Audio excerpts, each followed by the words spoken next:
So, welcome, Pat and Sheri Clark. Thank you for coming to the Virginia Museum of History Culture.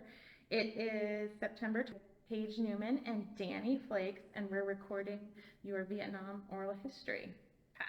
Okay, so can we start by you telling me your full name? My full name is Elmer Paget Clark III. Okay, so what's your Pat, but what is the middle? Elmer? Paget. So P-A-G? P-A-D-G-E-T-T. Uh-huh. I'm the third. My grandfather was born in the 1880s, so obviously I have his name. Okay, and did everybody go by Pat as their nickname? No. My dad, we have Irish blood, went by Feeney, and my grandfather, who was tall and thin, went by Stork. So you'd think they would have learned after that this isn't a name that should carry People are on. using, where were you born? I was born in Hampton, Virginia, And what year? 1949. And what were your parents' names? Well, your father was the second, Right. Elmer Paget. Junior. Uh-huh. And then what was your mother's name? Her name was Annie Louie Smith Clark. Mm-hmm. And what did your parents do for a living? My dad worked for C&P Telephone Company, and my mom was a registered nurse.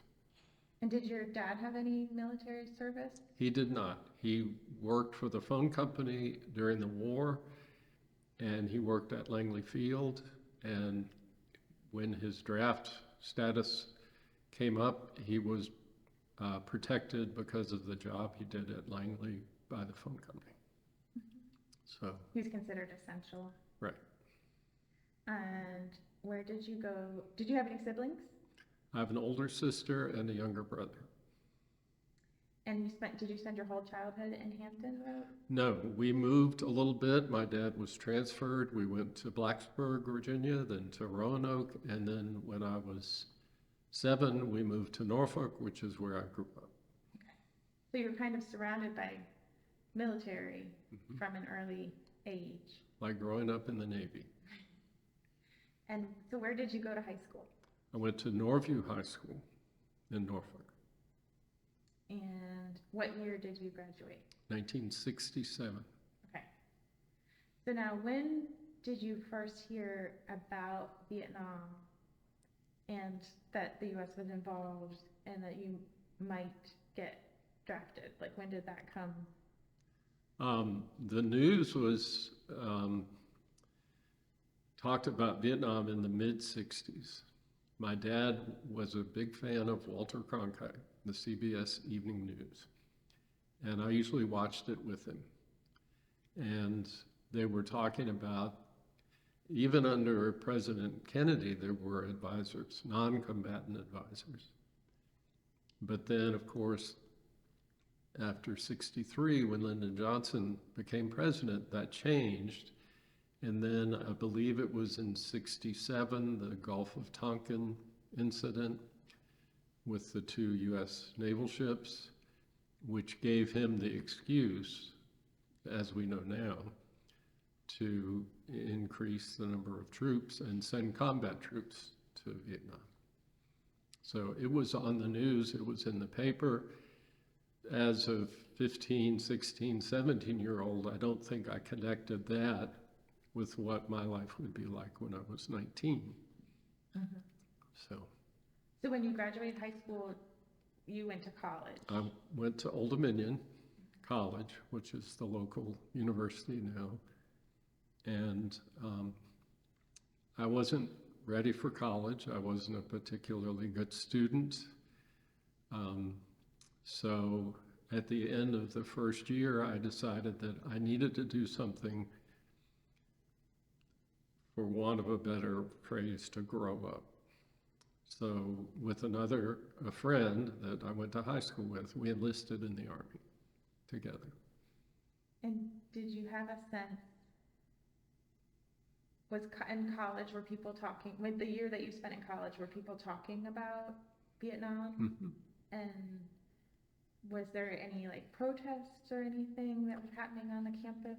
No, I don't remember seeing any protests.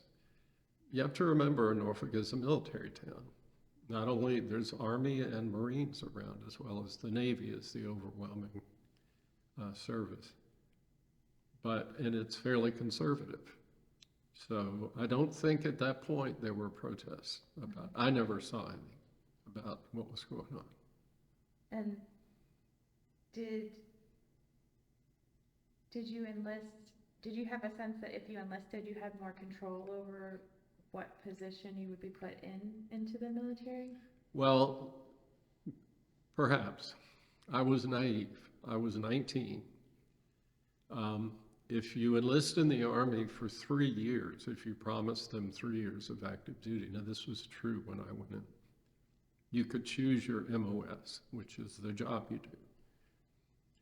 But you could also enlist for 2 years.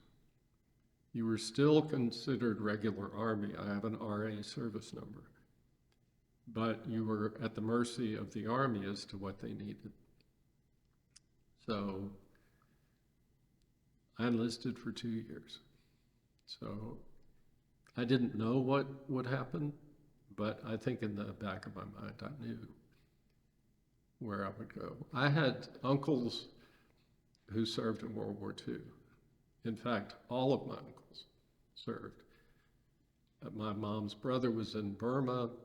My dad's brother-in-law was a naval aviator in the Pacific. I have an uncle, my mom's sister's husband served in World War II and Korea. And then I had another uncle who served in the Coast Guard. So I had some experience, although they never talked about it. I knew they were in the military, and I knew from things they said a little bit of what to expect. Plus, I grew up in Norfolk, so. You did speak with a counselor at ODU who said. I talked to, do you remember Congressman Whitehurst? Bill Whitehurst? He was the dean at Old Dominion before he served in Congress. So I had a talk with him. And he told my friend, whose name was Bruce, he and I went together, and he said, I could probably get you in, you could come back, we'll put you on academic probation. He said, but you need to do something to grow up. He was very fatherly, you know. So, for good or bad, I listened to him. So He could have had a deferment, is what he's saying. yeah. He didn't. Perhaps for another year, but the draft was still in effect then. This was before the lottery system. So the chances were pretty good that I would have been drafted. But, you know, I did enlist in the Army. I think there was a part of, you know, maybe it's the Y chromosome, I don't know, of wanting to prove your manhood. I know that's a trite cornball phrase, but I could A have rite been. of passage. Exactly, yeah.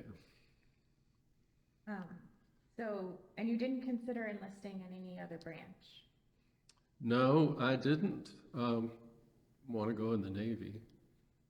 I have a younger brother. He eventually enlisted in the Air Force. They require 4 years, as did the Navy. But you discouraged him from joining. Yeah, he talked about going in the service after he finished high school, and I said, don't join the Army. If you have to go in the service, find another branch. The war was still on, and he had a low lottery number for the draft, so he probably would have been drafted. So he spent 4 years in the Air Force and actually learned a trade Oh, okay. in electronics. I need to back up and say that Sheri, your wife, is here, and she will be a voice that we hear in the oral history. And so thank you for being no. I just want to, so She that has to. in the transcript that we don't want like just to be like, who is that woman? Right. A voice heard off. So you graduate in let's review. You graduated high school in 67. 67. So in around 1968, I enlisted. You enlist. Mhm. In June of 1968. June. And then where did you go to boot camp? I went to Fort Benning, which of course is Fort Moore now, but it was Fort Benning then. And I think in my mind, I understand the name changes were needed. They should have been done long ago. But there's something that's in my psyche that wants to call it Fort Benning, so. Yeah, well, I'm sure, such a regimented experience in a place that kind of makes you very rigid about what, you know what I mean, that it happened at Fort Benning, Right. So how did you feel about, well, how did your mother and father feel when you said that you were enlisting? They weren't happy. And I remember having a difficult discussion with them in the kitchen about needing to do something that I felt like I needed to do. And I was young and naive. And I wasn't a parent, obviously. I had no idea the stress and the difficulty that they would face while I was gone. I saw a little bit of it when I came back for my brother, who was stationed first in Mississippi and then in Germany. Just having him away and overseas was difficult for them. And of course, they had lived through World War II. My parents were born in the teens. My mom had an uncle who died of the result of World War I.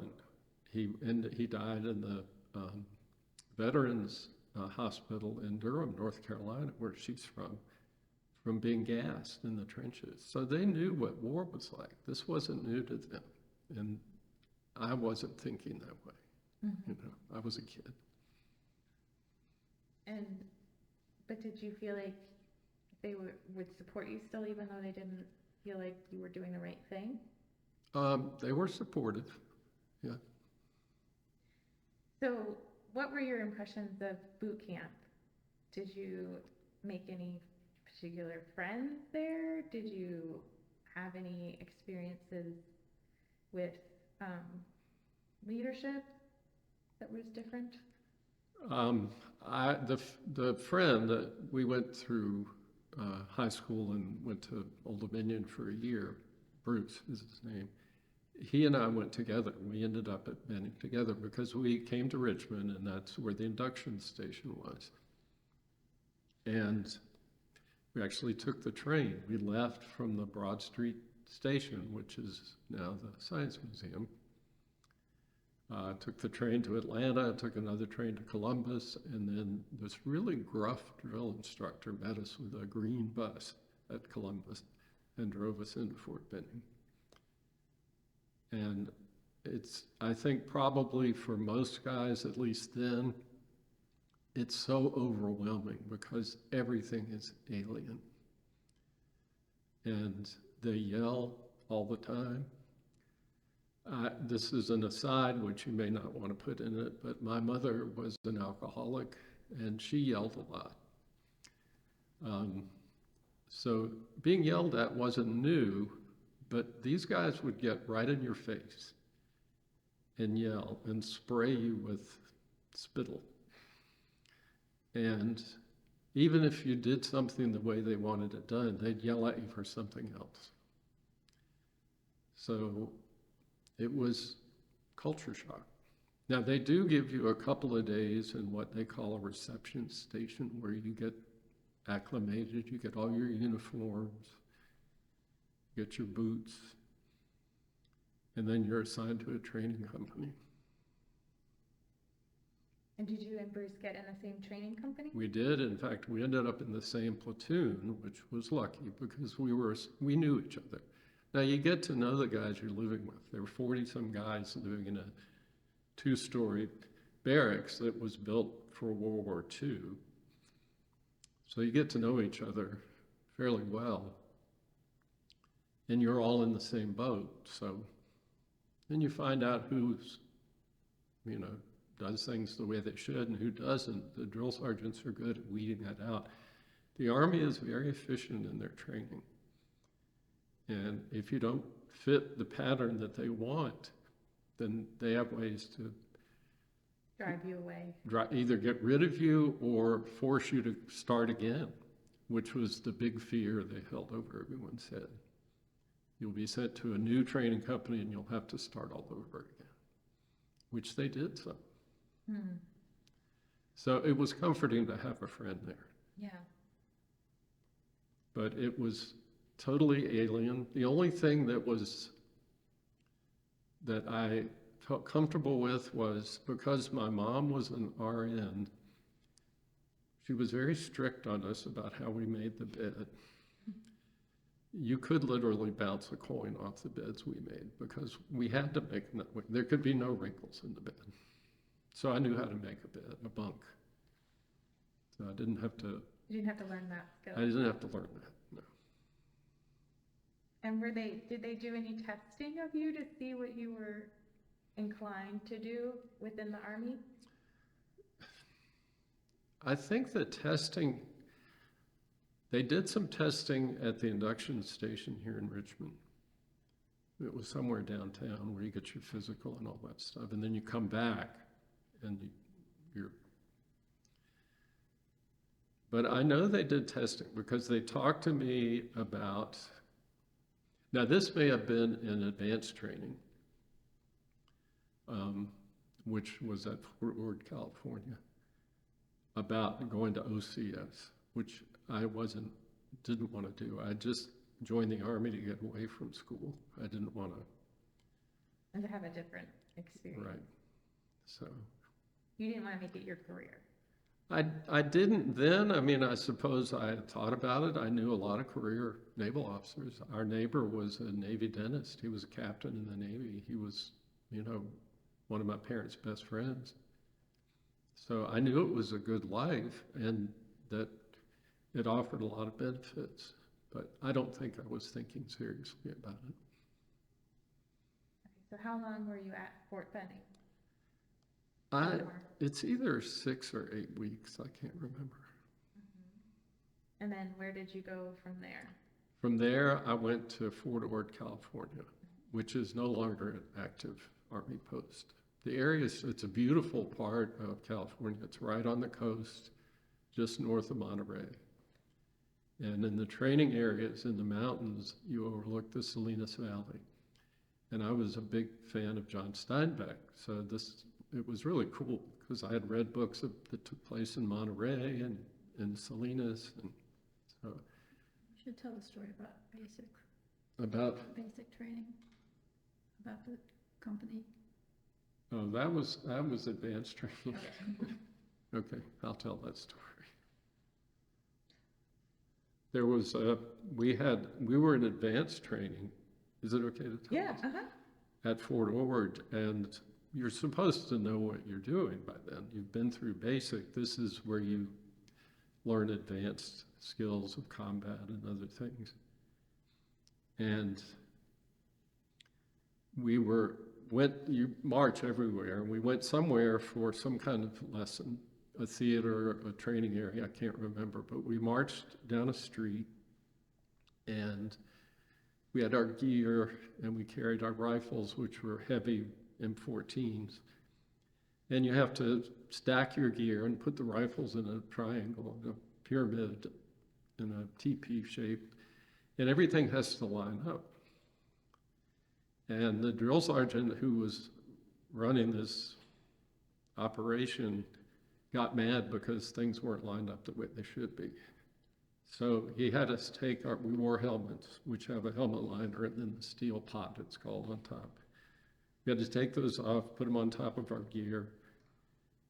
And he said, okay, grab your ears. So we had to grab our ears like this. He said, now pull your ears and jump up and down. This is 120 men in a company. But we had to shout, I'm pulling my head out of my ass. I'm pulling my head out of my ass, over and over again. So even I thought it was funny. But you had to be serious while you did it. Yeah, if you laugh, you get in trouble. So you can't laugh because you want to stop doing it eventually. You don't want to have to keep doing that, right? So as a teacher, I thought about using that, but probably decided it would be a career ender. So couldn't take that one out of the playbook. No. Did you had you been to California before when you went to training? And did you fly to California or did Hmm. you? I flew, they took us to, hmm, I can't remember. We may have taken the bus or the train from Columbus to Atlanta, and we flew from Atlanta. So, Did you, in any of your boot camp training experiences, the integration of races, it seems like a lot of people, that there was segregation kind of in their growing up time, and that the military was kind of the first time that they had experienced this integration of the races. Did you have any observations from those times? I agree. I think that's probably true. But we had guys from all over the eastern part of the United States. Now, the guys like me who grew up in southern states, I knew all about integration and segregation. The Norfolk City schools in the early 60s were closed for for a semester because they were trying to force integration. That was the term that was used by the opponents.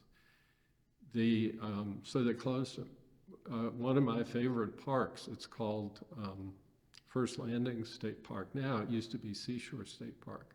The governor of Virginia said, if rather than integrate this park, we'll just close it. So that was the tactic. I'd grown up with that. I had seen in North Carolina, my mom grew up on a tobacco farm in eastern North Carolina, signs that said white and colored. That wasn't something in a textbook. It all changes in the military. My drill sergeant was black. I would have been scared of him no matter what color he was. But I don't doubt that I grew up with prejudices and feelings that I wouldn't, that I'm ashamed of now, that it wouldn't describe me now. But I didn't look at him as a black man. He was this authority figure in the Army, and I had to do what he said. We shared everything. There was no segregation at all based on color in the Army that I was in. So. Okay, thank you for sharing that. So you go to California, Mm-hmm. and what exactly are you advanced training? Well, it was called AIT, Advanced Individual Training. And you're not assigned to any unit yet, so you don't know what your MOS will be. I think MOS is Military Occupational Specialty. But basically, you're just learning to be a soldier. In basic, you're learning to be in the Army. Now you learn there's rifle training and other things, but a lot of it is physical fitness training, PT. But in AIT and at Fort Ord, it was learning to be a soldier, learning how to handle a weapon, how to lead troops, how to do things that you might have to do. Was there any specific training to deal with the terrain and environment of Vietnam? We had a mock Vietnamese village in the training area. Now the training area, Fort Ord is right on the coast. And the training area is in the foothills that are to the west. Some are really steep. So in the training area, they built a mock Vietnamese village. Well, I don't know that you've been to California, but I was there in the fall, and at night it gets really cold. It was hot during the day and often foggy right at Fort Ord. So we did our tropical jungle training in this mock village in the foothills of California, but Tell about escape and evasion. oh yeah, have you ever heard of escape and evasion?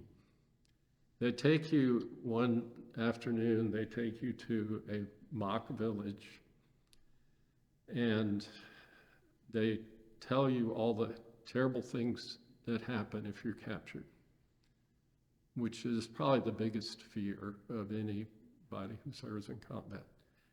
And one of them, which terrified me, was a wall locker that had been put in the ground, so the lid opened up and that it would put you in that, because I have claustrophobia.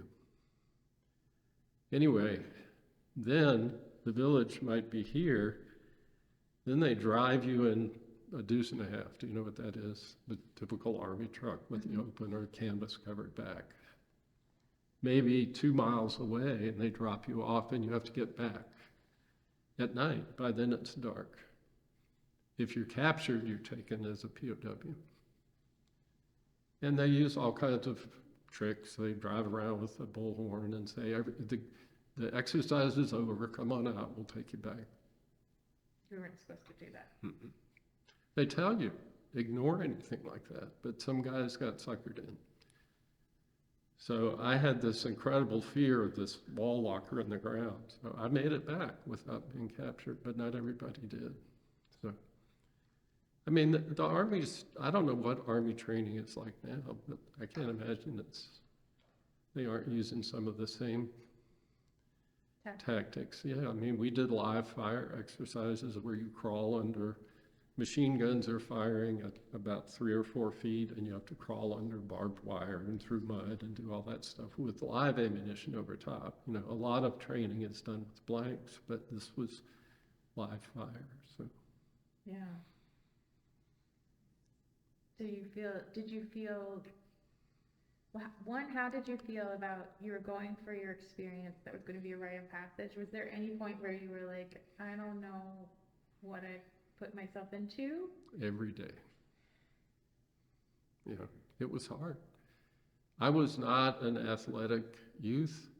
I could run track, that was about it, but I weighed probably 150 pounds, and I was taller than I am now. I've been shrinking now for a few years. How were you at your tallest? 6 feet. 6 But when you came out of the Army, you weighed. 135. So you actually lost weight while you were there. So I wasn't athletic, but one advantage was we had a thing, they have these covered areas with bars. Like you see them on playing grounds today where you go hand over hand, and there were 25 bars, and you had to go down and back and down and back, which meant 100. Well, I could hang on a bar all day because I didn't weigh anything. I wasn't bulky, I didn't have big muscles, and I could run. We had a track, a quarter-mile track at Benning that was in a kind of a dish-shaped area. So it was almost like it was uphill all the way around. And it was sandy at the bottom where the rain had washed. Well, I could run. I ran once, the fastest mile I ever ran, I think, was 6.5 minutes, which is not groundbreaking, but I had combat boots on. You know, it's not like I was running in gym class. And I could do push-ups, and then you had to zigzag through all kinds of, they had a regular, you know, PT program. The hardest for me was the 50-yard man carry. You had to pick a guy up, and they tried to match people to your size. And you got them across your shoulders, and you had to carry them 50 yards in a certain amount of time. Yeah. But you got a half a day off because. I did. They came to us one Saturday morning. We worked Saturdays where we trained. And they said, okay, everybody who's passed their preliminary tests can have Saturday afternoon off, which was a big deal. But not everybody had passed it, so that was a nice little surprise. What did you guys do for recreation while you were in training on your days off? We shined our boots, we polished our brass, we cleaned the barracks. The barracks. On your day off? Mm-hmm. You don't have time off in the Army. Now, we did get, toward the end of basic, we did get a day and a half off. We got Saturday afternoon and Sunday off to go into Columbus. So we took the bus into Columbus. There's a city, a town in Alabama right across the river, Phoenix City, which was off limits. There was some famous disagreement with Phoenix City when George Patton had his command at Fort Benning. before World War II that he threatened to take tanks into Phoenix City and level the town. There's some discrepancy about exactly what it was, but you know, the little I know of George Patton, he might have done it. So, but when you went into Columbus, what would you guys do? Did you go to the movies? Did you? I think we just walked around. We were wearing khakis. I don't even know if the Army uses khakis anymore, but that you couldn't wear fatigues off the base in those days. I think you can now. So we had our khakis on. Everybody knew you were from Benning. So it's not like, you know, you weren't always welcome. It's like sailors in Norfolk. There was a time when wearing your sailor uniform in Norfolk wasn't a good thing. There was a lot of discrimination. So I think we went to someplace for lunch, like a hot dog stand. Maybe went to a movie. I really, I don't have any memories of that day. So. So from California, where did you go? I got leave to come home, and then I was sent to Vietnam. I already had my orders to Vietnam. And you knew that you were going to be in the infantry. Right, because I was given the MOS of 11 Bravo, which is infantry. And Bruce is in infantry too. Mm-hmm. Does Bruce's family, do you know Bruce's last name? I do, but can I share it? Yeah.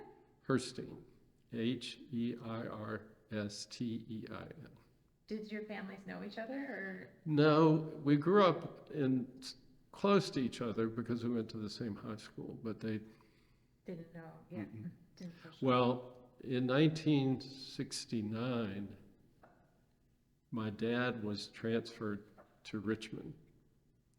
So I used to joke, yeah, I left home and my parents moved away. So he came to Richmond where he retired. He worked out his career and retired here in Richmond. So when you got your leave, you were going to Richmond? Well, they were still in Norfolk then. Oh. So when I got leave, I went to Norfolk. And did you have like 2 weeks, or did you have? It was a little over 2 weeks. You were crew leave in the military, so you probably know these things. So I think I had like 17 days or something. I can't remember. So what did you decide to do with those 17 days? You know, it's kind of a blur. I don't remember anything. Nothing stands out. I visited with friends. I had high school friends. Bruce and I hung out together some. His parents still lived in Norfolk. His dad worked for Immigration and Naturalization, and they moved, while he was gone, they moved to Canada. Outside of Toronto, his dad had a job at the airport in Toronto. But it went by pretty quickly, so. Mm-hmm. And how were your parents feeling about I'm sure they're still kind of worried about what happened. At that point, they knew I was going to Vietnam, and it was just a matter of a couple of weeks, so yeah. I have a sister who's older, and she had, at that point, her oldest daughter was a toddler. Her youngest daughter was born while I was overseas. So we visited with them. My brother was still living at home. He's younger. So. Mm-hmm. And do you feel like he was watching you to see how? Probably. It would go. His parents had a map of Vietnam that we have framed in our house that they kept. Because people wouldn't have been familiar with that part of the world necessarily at all. Had you done any international travel before going to Vietnam? Well, Bruce and I, the year we were at Old Dominion, his dad worked for immigration. He had lived in Miami for a time and had lived in Nassau in the Bahamas. He said, let's go to the Bahamas. So I had worked through high school and had some money.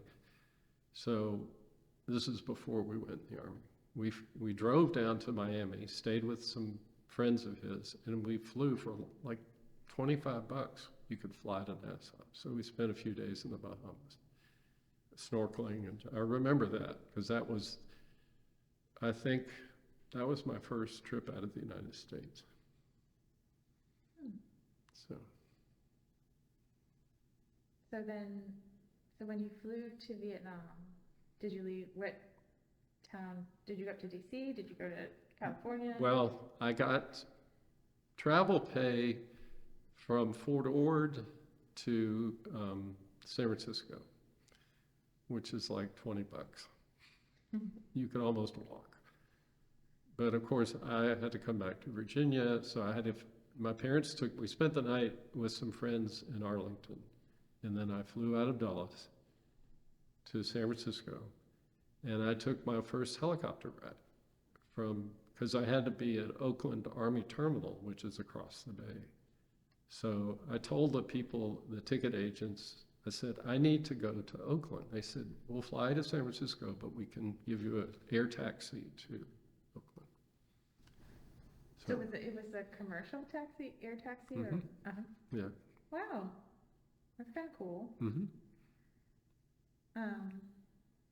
So what kind of plane did you take to Vietnam?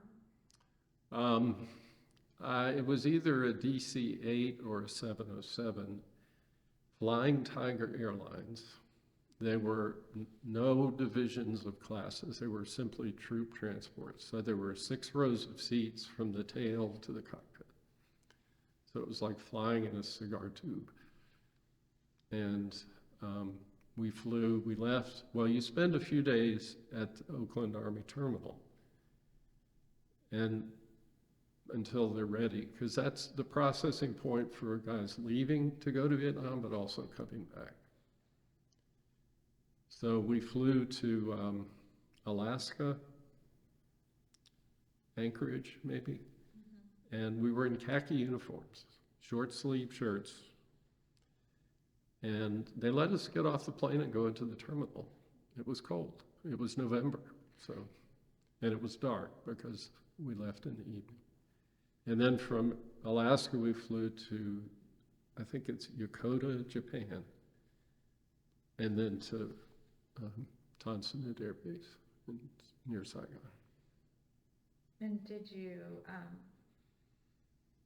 how was your first arrival in Vietnam? What struck you as you got off the plane? The heat, the humidity, and the smell.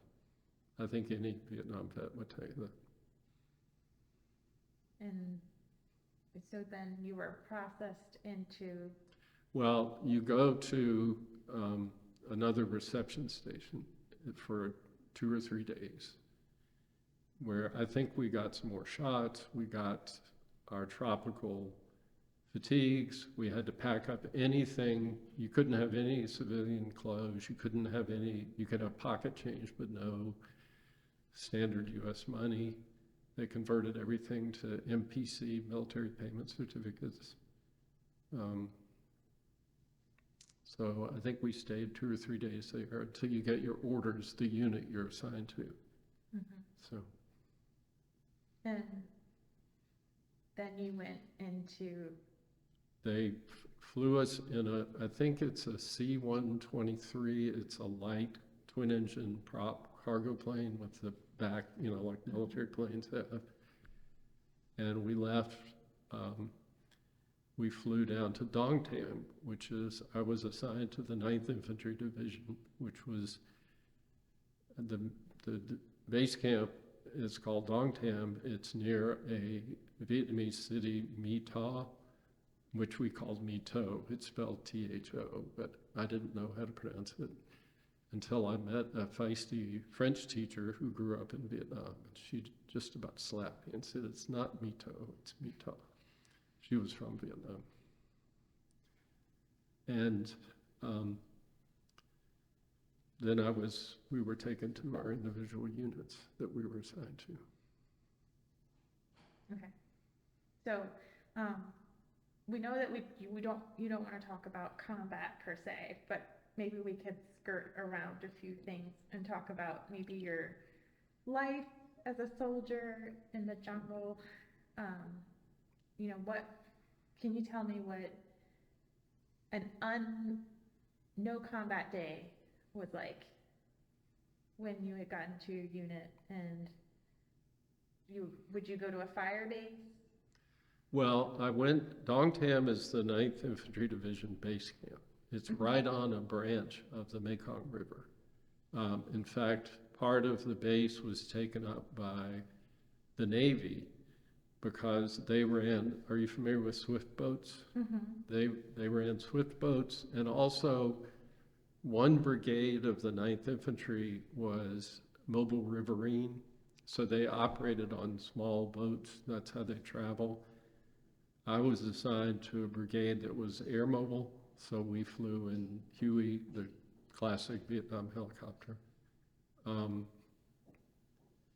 But I went to the company, I was taken to the company area, and that was the first point Bruce and I were separated. He was in the mobile riverine brigade, and I went to an air mobile brigade. How And did that feel? Like, did you feel ready to get hey, away from I had Bruce, flown in or- a helicopter, But I mean, like, I just imagine being a girl, you know, and you're like, oh, my friends, like, we're kind of a package deal. It seems like you guys stayed together an amazing amount of time. well, we didn't, I should have clarified, we didn't go to AIT together. Oh, okay. He went to Fort Polk, which is in Louisiana.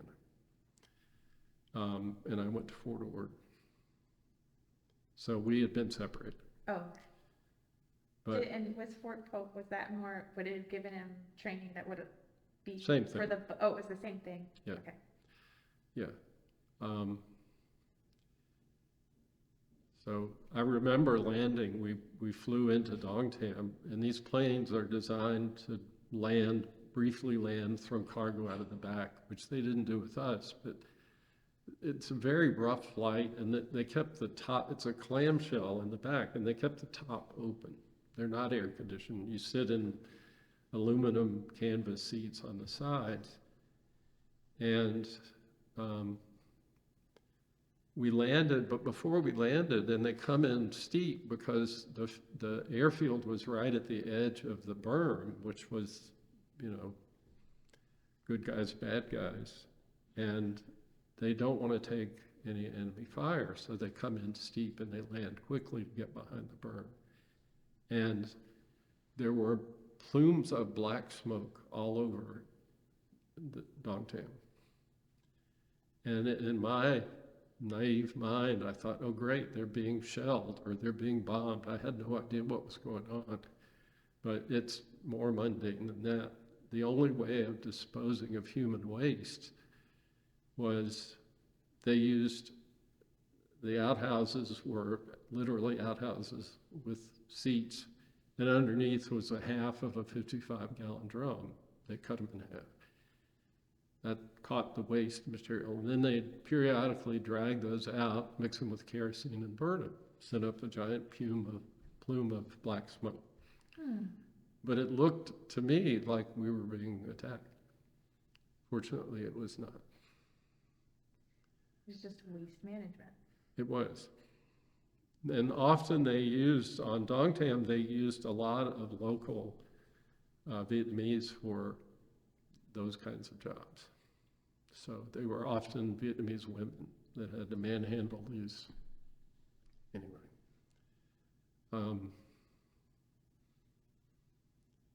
So we left there, we were picked up by, Dongtam was about a mile square. So it was a good sized base because it was a division base camp plus the Navy was there. And they took, because my company area was away from the river toward where the chopper airfield was. And then I think I met, maybe it was the company commander, I don't remember. I think the company was actually out at the fire base, which was another 10 or 15 kilometers away in the quote-unquote jungle. So, But you didn't stay at Dongtam very. How much of a month were you? in a month, we might have been there 3 or 4 days. So I wasn't, they call them tropical barracks. There are no glass windows, they're just screens. And they're 2-story. And you have a bunk and you have a footlocker, and that's it. But most of the time, you're either in the field or you're at the fire base. So. Were you much of a camper before you went to Vietnam? In the 1950s, my dad, at the urging of his sister and brother-in-law, who was the Navy pilot, they used to camp on the Outer Banks at Oregon Inlet. Are you familiar with the Outer Banks? Mm-hmm. Yeah. There's a bridge there now, but when we started, there was a ferry across Oregon Inlet. And there's a campground, and it was primitive camping by today's standards. Most people had canvas tents, we did. So we started camping there when I was probably, maybe 7 or 8. My dad, my brother, and I would go. My mom, her phrase to my dad was, I grew up camping. She grew up in a house without running water or electricity. So for her, camping was, Regressing. Holiday Inn. Exactly. So, and my sister didn't want any part of it either. So we camped, and it was the best part of my childhood. We'd camp for a week, sometimes 2 weeks. Sometimes we'd go back for Labor Day. So. But you'd usually go in the summertime? Yes. I hear winters in the Outer Banks are pretty rough. It can be. The beach is great in the winter. I used to love to go down to the beach in the winter in Virginia Beach, but it can be really windy, which makes it colder. So, but yeah, it was all weather camping. But like his mother didn't want to camp, we don't camp. He said that he's camped all he needed in Southeast Yep. Asia. You got it out of your system.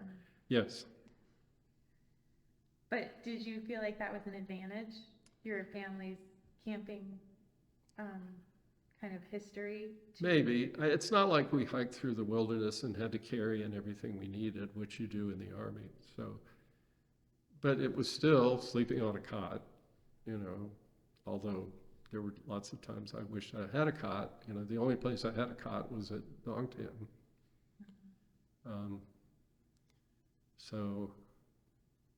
But I suppose it helps some. For one thing, you learn how to pack essentials and not take stuff you don't need. Tell how your web gear worked with your cans and your socks. We had, they call it web gear. It's the stuff, you wear a web belt, which goes around, and then you have suspenders.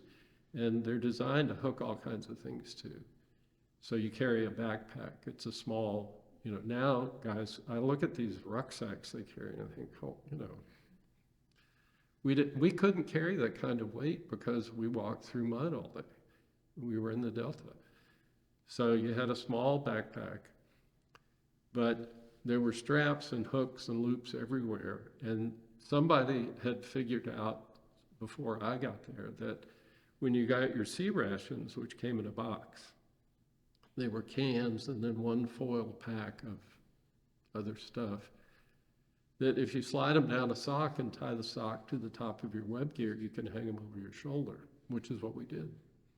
So that's how we carried our sea rations. What was your favorite sea ration from Vietnam? The one that I ate so much of, I threw up and never wanted to see it again, which is beanie weenies, we called it. Little hot dogs and baked beans. And peaches. And if you got beanie weenies and peaches and pound cake, that was like, Nirvana. it was, yeah, but it was rare. Did you, But there was a counter to that. okay. There was ham and lima bean. It was this minced ham something, and often there was like a giant lima bean right on top, which is why we called it ham and lima bean, which tasted worse than it looked. So that was usually a throwaway.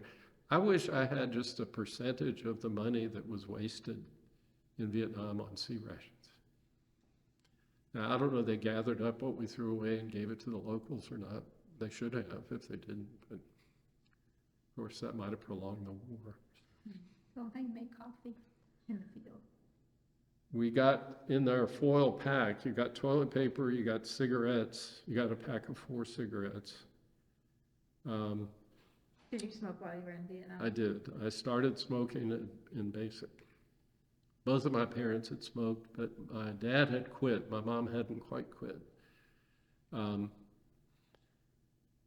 You got coffee, instant coffee, some creamer, I guess like Coffee Mate, and sugar. And you'd use the can of whatever dry ingredients you had that you could rinse out and use as a coffee can. You leave we had our little can openers, P38s they call them, fold the lid back and you could drink coffee, but you had to heat it. So we were given portions of C4. Do you know what that is? An explosive. Plastic explosive. Well, if you take a ball of C4 about the size of a big marble, it burns with a really hot flame. So you just put it down and light it, and then you could boil water and make your coffee, which is what most of our C4 went to. For. That probably wasn't regulation. No, but that's what everybody used it for. So, I mean, we occasionally used it as an explosive, but it worked well to heat up coffee. Well, that provides a lot of comfort, I would think.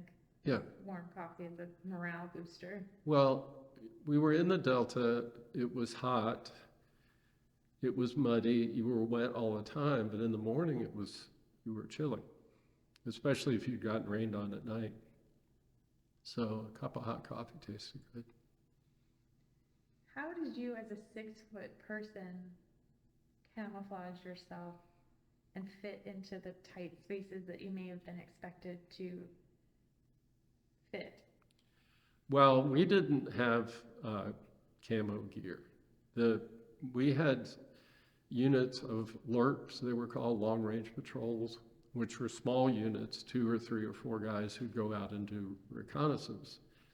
They had camo. We didn't have camo. I never wore a flak jacket. We weren't issued flak jackets, so we had no body armor. We had a steel pot and green jungle fatigues. Everything is green. So that was we didn't use any facial camo. It wasn't like what you see in the Army today. But did you feel like your height was a disadvantage, or did you think it was, I mean, you could run very well, but you're going through mud. Right. Well, you go through, have you ever seen pictures of the Mekong Delta? Do you know what it looks like?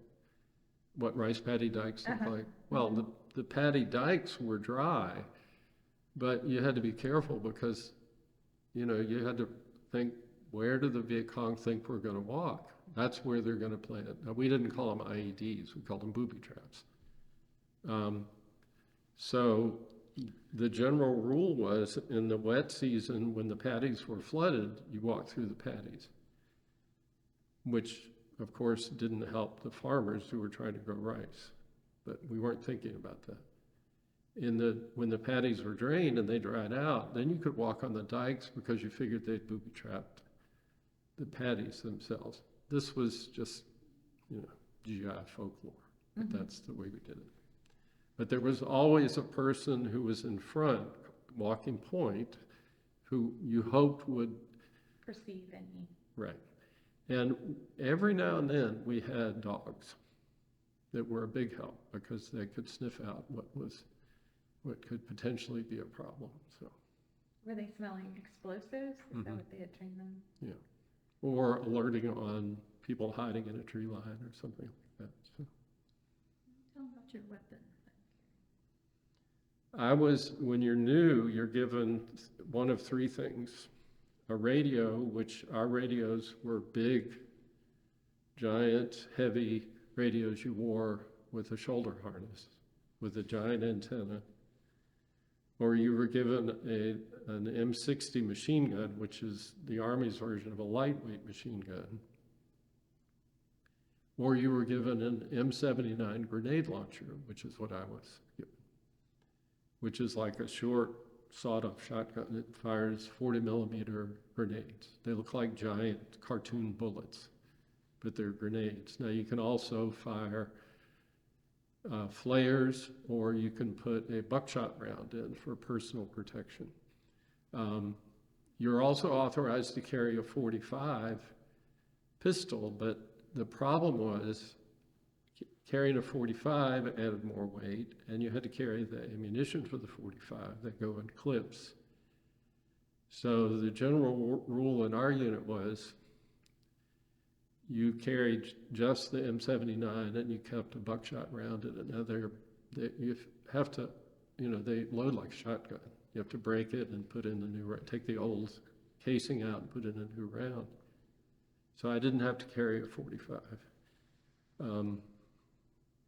But I carried the M79 grenade launcher. They called them bloopers because of the sounds they made when they fired. Anyway.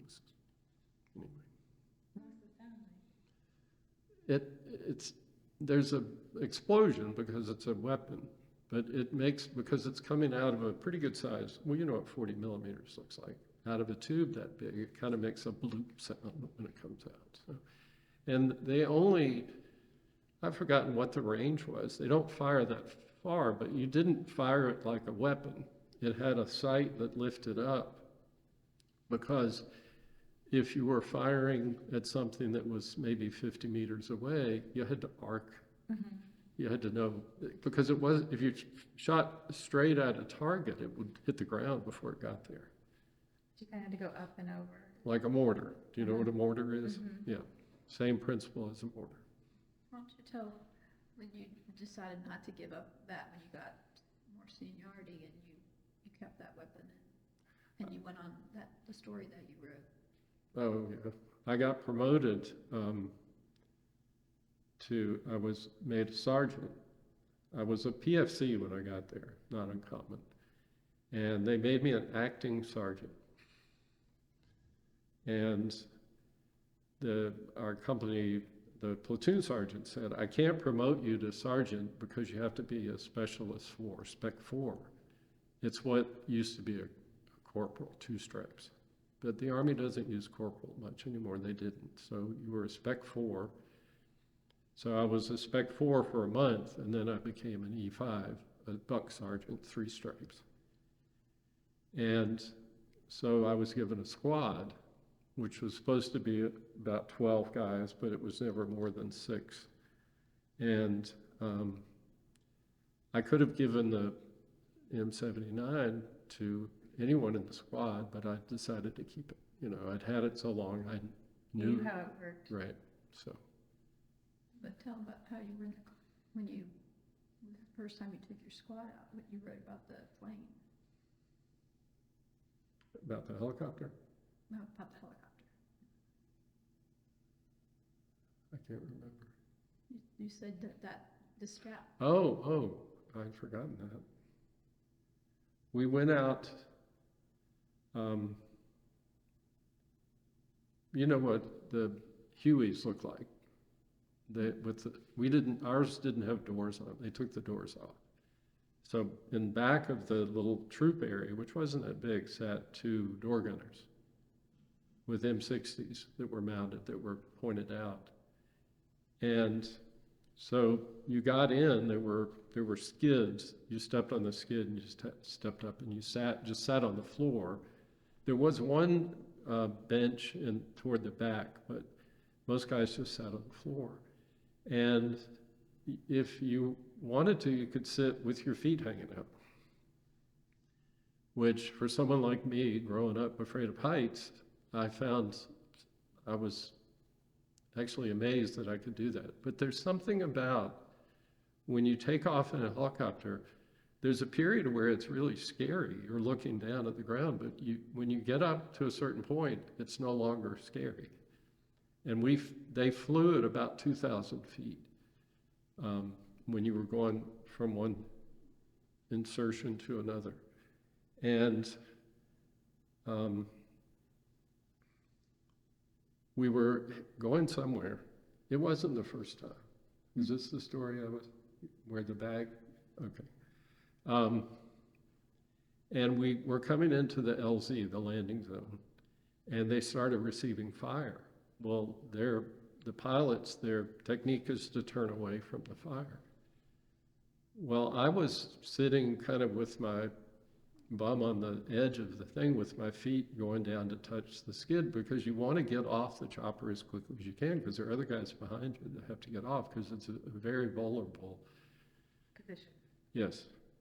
So I was sitting there and he banked to the right.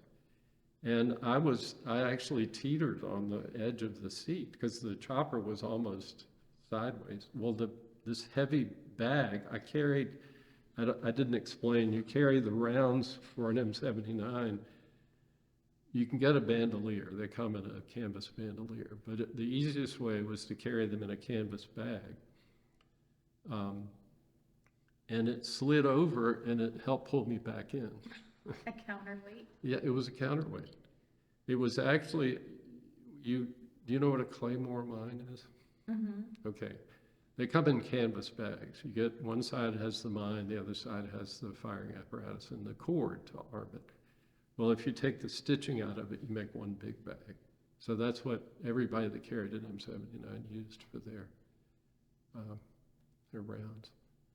So I was lucky I don't know, maybe I wouldn't have fallen out, I don't know, but It felt scary at the time. it was scary, yeah. I mean, it was bad enough that there were people shooting at us, but then to fall out of a helicopter on top of that was not, a good way to ruin a day.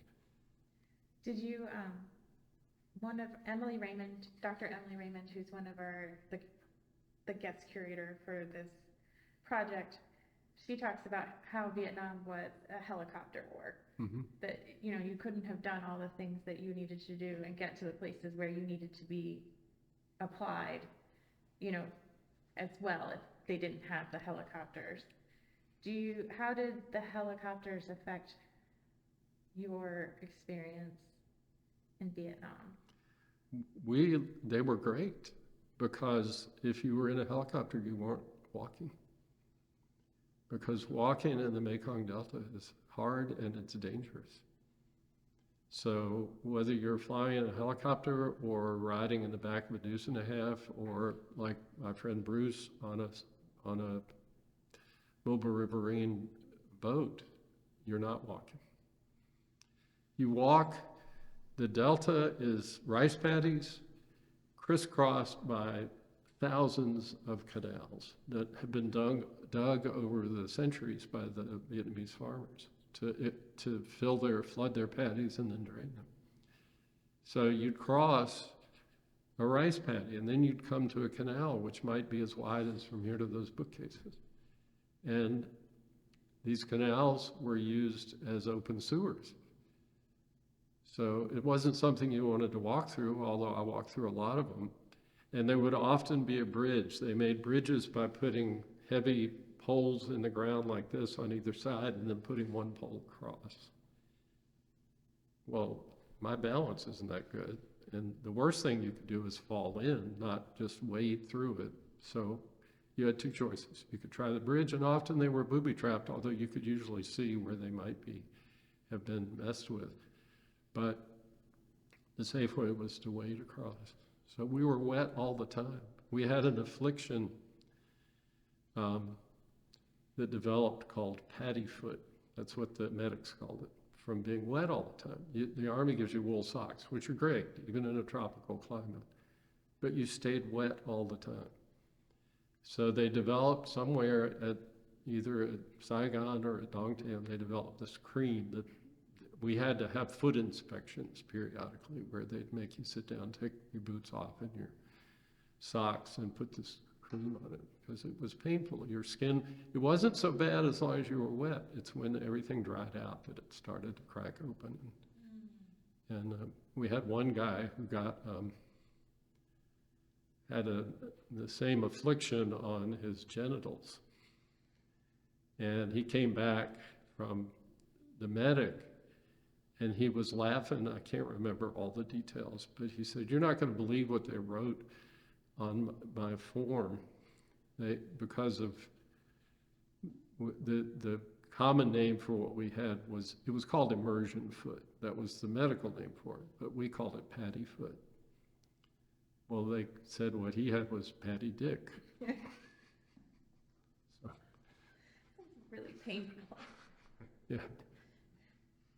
So, but he had to keep going on, keep soldiering. That was not something that would get you taken out of active duty.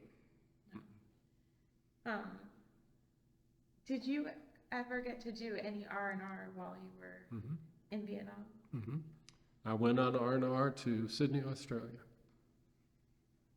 And what did you do in Sydney? Well, there were a couple of guys from my company, not from my platoon, that I knew, you know, just kind of offhanded. So I stayed in a part of Sydney where I didn't have a lot of money, so I stayed in a fairly cheap, it looked like an old house that had been converted to a hotel. And of course, you don't have any civilian clothes, so they have it all set up. When you fly in, we flew to Darwin first, which is on the northern coast of Australia, and then we flew to Sydney. And they took us to a hotel, and they had these vendors who rented clothes. So you could rent civilian clothes, because you had one set of khakis. And you didn't want to be walking around Sydney with American Army khakis on. So they rented you civilian clothes. Not that we didn't stand out anyway, but like the time I went into a diner kind of restaurant and asked for French fries, and the woman looked at me like, I don't know what the hell you're talking about. Because they, like the British, call them crisps, I think. Is that what it is? Crisps? Chips. Chips, yeah. But it was fun. I mean, I had a good time. I went to some entertainment venues. There were 3 of us who hung around. I went to the zoo in Sydney, which is across the Harbor Bridge, which was cool. So I was a geeky kid, so I did geeky things. Did you, something that came to mind and now it's just slipped my mind. Did you, when you were being paid, did you get hazard pay while you were Combat pay. And some of the people, I know that you were out in the field most of the time, but some of the people talked about how they saved their money for a car. And sometimes they bought a car when they came back.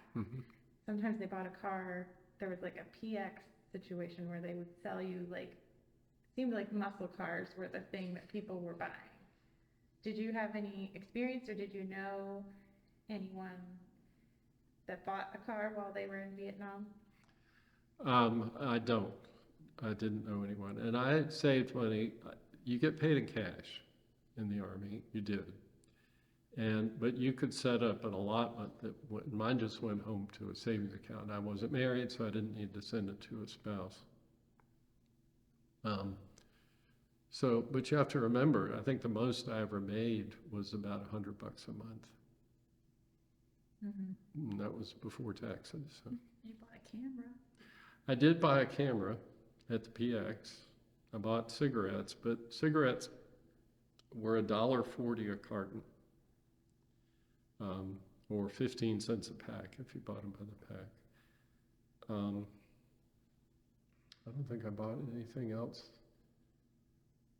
There wasn't a lot you could spend money on. You got free, obviously free food, but you got free soft drinks. Our little platoon area at the fire base, which is a small area, they had a giant heavy cooler that would hold ice for a few days. And because we had electricity there. So somewhere, I guess the mess hall, they had kind of an open air mess hall. They made ice, and they would have soft drinks. So if you were in that platoon, you could always go there and get a soft drink. We got boxes from the Red Cross that had magazines and things, cigarettes, cartons. Imagine the Red Cross giving out cigarettes, and candy bars.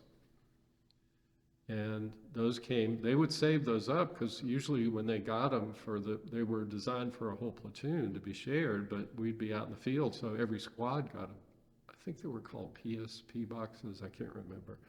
And so there was a lot of stuff you could enjoy. How did you keep in touch with your family? Letters. You wrote letters to your mom Mm-hmm. and your dad? Mm-hmm. I wrote to them. I wrote to, my dad's mother was still living. My mom's mother had passed away. So I wrote to her occasionally. My dad had a much younger sister. There were 4 of them. And she was, I was always close with her. And I wrote to her some. And I wrote to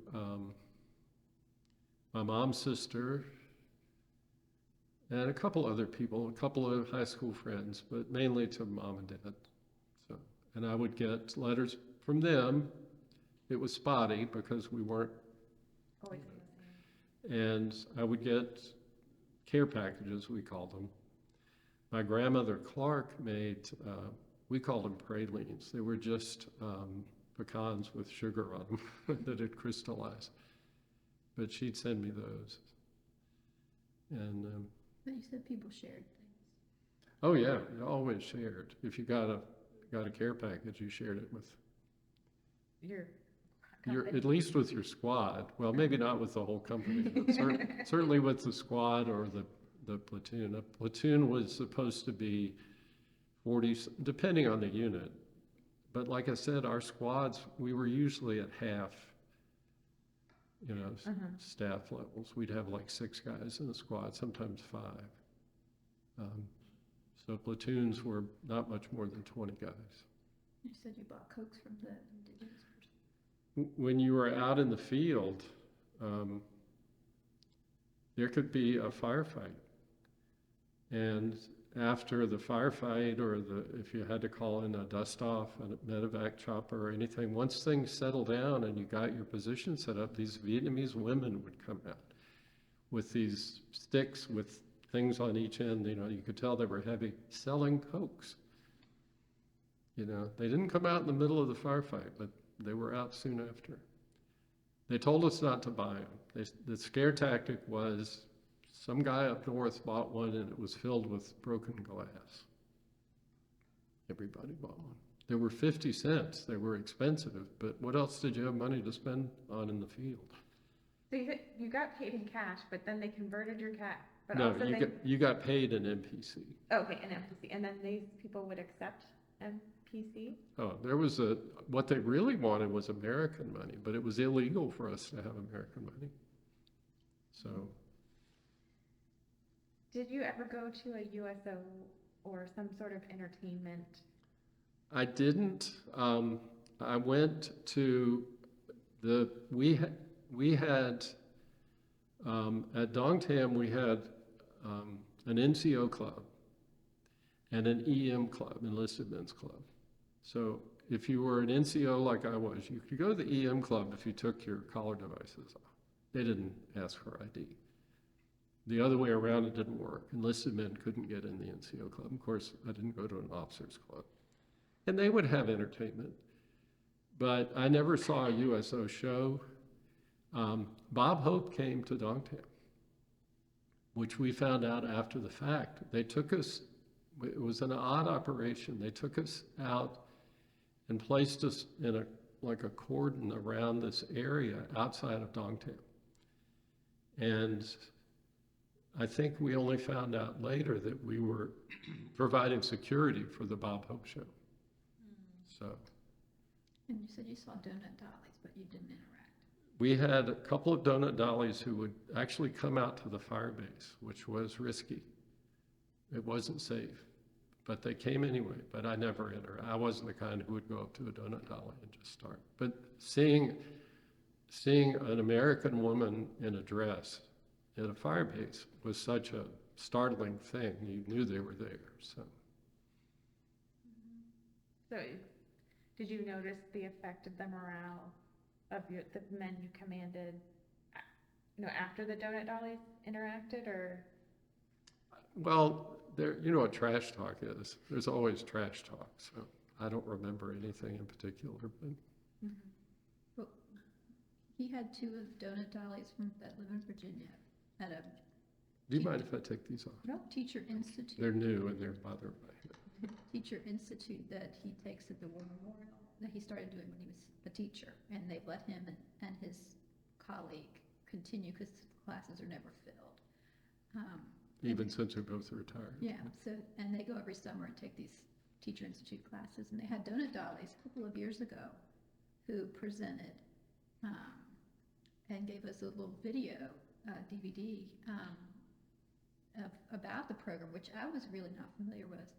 And it was just, we were watching it at home on our TV, and I mean, we watched movies like Forrest Gump, and we were soldiers once, and he will say that's how it was. He doesn't make a lot of comments about combat, but he'll say something about the vegetation or the rain or whatever.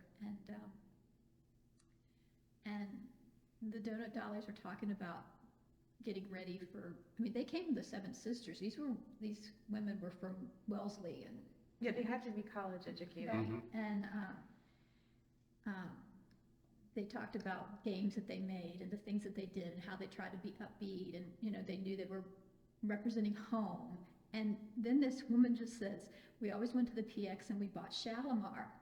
And I just looked at him, because that's the perfume that I wear. He prefers Shalimar as his favorite perfume. And I thought, is that why? I mean, is there some psychologically that he Has an he association. smelled that when Could be. I'm sure I you don't could know. smell that in Vietnam, like you could, even if you weren't close to it. And They burn human waste. Of course you can smell. and that, so it's just this, I mean, when this happened, we've been married for 30 years or whatever. And I thought, is that why he likes Shalimar? You know, I mean, when you wear something all the time, you don't really smell it. So like, it's like, I actually wear it and he smells it, you know? I Yeah. don't know. And so I don't know, you know, it's just interesting because of course, aromas are very visceral. Mhm. You know, they tap into a different part of your brain. So that was very fascinating to watch these women talk about, even though Pat saw them, and he said he doesn't remember whether he was leaving on patrol or coming back, or why he didn't interact with them, but he did see them and know that they were there. Yeah. So that was really a really interesting moment for me. Yeah. To hear that, because, you know, there's so many, I was young, we got married, I was 26 and he was 40, and I mean, I didn't know anything about Vietnam. I was in kindergarten when he was in Vietnam, and I kept asking him questions about Vietnam, and it took me years to realize that he couldn't answer, like he didn't, you know, I used to ask, how did you get your Purple Heart, or how did you get your 2 Bronze Stars? And he would always say either, I'll tell you sometime, or I just did what they told me to do. And of course, he is a very humble person. Like you know, like he went to AIT, he just told you, like, you know, they want to go to officer school. That's the kind of stuff he tells me, but like, because he thinks if he can do it, anybody can do it. That's his level. Like if somebody says he's done something that's more extraordinary or, you know, commendable, he's like, well, anybody could do that. He's very self-effacing, and that's a very appealing quality. I find humility underrated in our society. But I think he talked with his counselor about this, and, you know, he thinks his counselor's father was a Holocaust survivor, one of the last children to come over on a transport the day before Pearl Harbor. And he probably would have been sent back because he was sick. But they didn't send anybody back because we were at war then. He, you know, his counselor reinforced the idea of, you know, authentic accounts, so that there's misinformation, and that, you know, that he has a valid and, you know, important experience, Mhm. that would be important. Important to have on the record. Exactly. Yeah, absolutely. Yeah, and I think that, you know, I think when he came back, he did not want to and he can tell you, when you came back, he did not want to be identified as a veteran. By then, the protests, and his sister, well, I actually framed some of his commendations and put them in a very, nobody ever sees it in our house. It's in an alcove in a room nobody goes in. But, and she said, I'm so glad he has this because he's always hidden this, you know. And I think maybe as he's gotten older, he's come to realize that, I think it's hard when you grow up and it's the previous generation saved the war from democracy. And then you come home and The war didn't turn out the there's way a we very hoped. poignant, it makes me cry to even talk about it, but there's a poignant commercial that ran kind of during Desert Storm or right after that, and it's in a diner, and a man is at the counter, and he's got a cup of coffee. You can see he's got a tattoo, and you can read that he's a Vietnam veteran. And a young serviceman comes in fatigues, and the woman and her little boy, and the little boy goes over to the Desert Storm veteran and says, "Can I have a picture with you? You're a hero."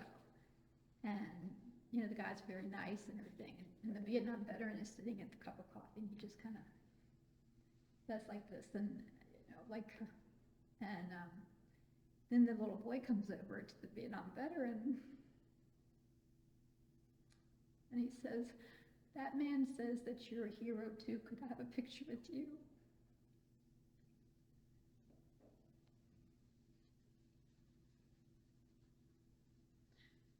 I wasn't married to Pat when he came home. I wasn't, you know, I guess the movie that I like the most is We Were Soldiers Once, not because it's easy to watch, because I avert my eyes sometimes, but it shows the women at home and what happened with them and how they served and everything. Are you familiar with the movie? No, I haven't seen it. It's about Hal Moore and his wife, who Fort Benning is named for. They're both actually buried at the cemetery at Benning. It's very. It's based on a true story. It's Mel Gibson, so it's hyped, but it's based on a true story. It's very moving because you see it's one of the first big action in Vietnam, and she's the colonel's wife, and they start bringing these telegrams, and they didn't have the personnel ready, and they started delivering them by yellow cab, and she says, "No, bring them to me," and she's got to go to these women that she now knows and give them these telegrams. It's not like the things that happened in Bedford with the Bedford boys during World War II. People having to deliver telegrams all over town about the sons that have been lost. So I think it's, you know, I think that there are all these layers to be a Vietnam veteran. Yeah. And you grew up like he did with all his uncles who served in what was always considered a commendable war. And his counselor recommended a book, and I read it. It's called Looking for the Good War. And it talks about that, about war and its impact, and it's how we view it and how we valorize things sometimes, that, you know, how different it is and how hard it is to come back and expect You have to acclimate into normal life. after you've been in combat. How did you feel about your return you served your time, so it was, how long were you in Vietnam?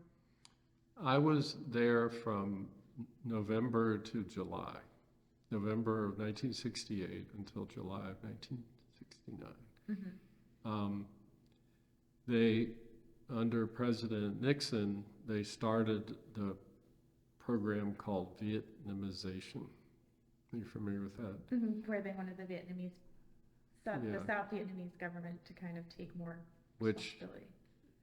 I knew, and everybody in my unit knew, wasn't going to work, because we had tried to work with the ARVNs, the South Vietnamese army, and they wouldn't cooperate. All they did they had their own fire bases, and they would stay in those fire bases. They never went out on any kind of patrols.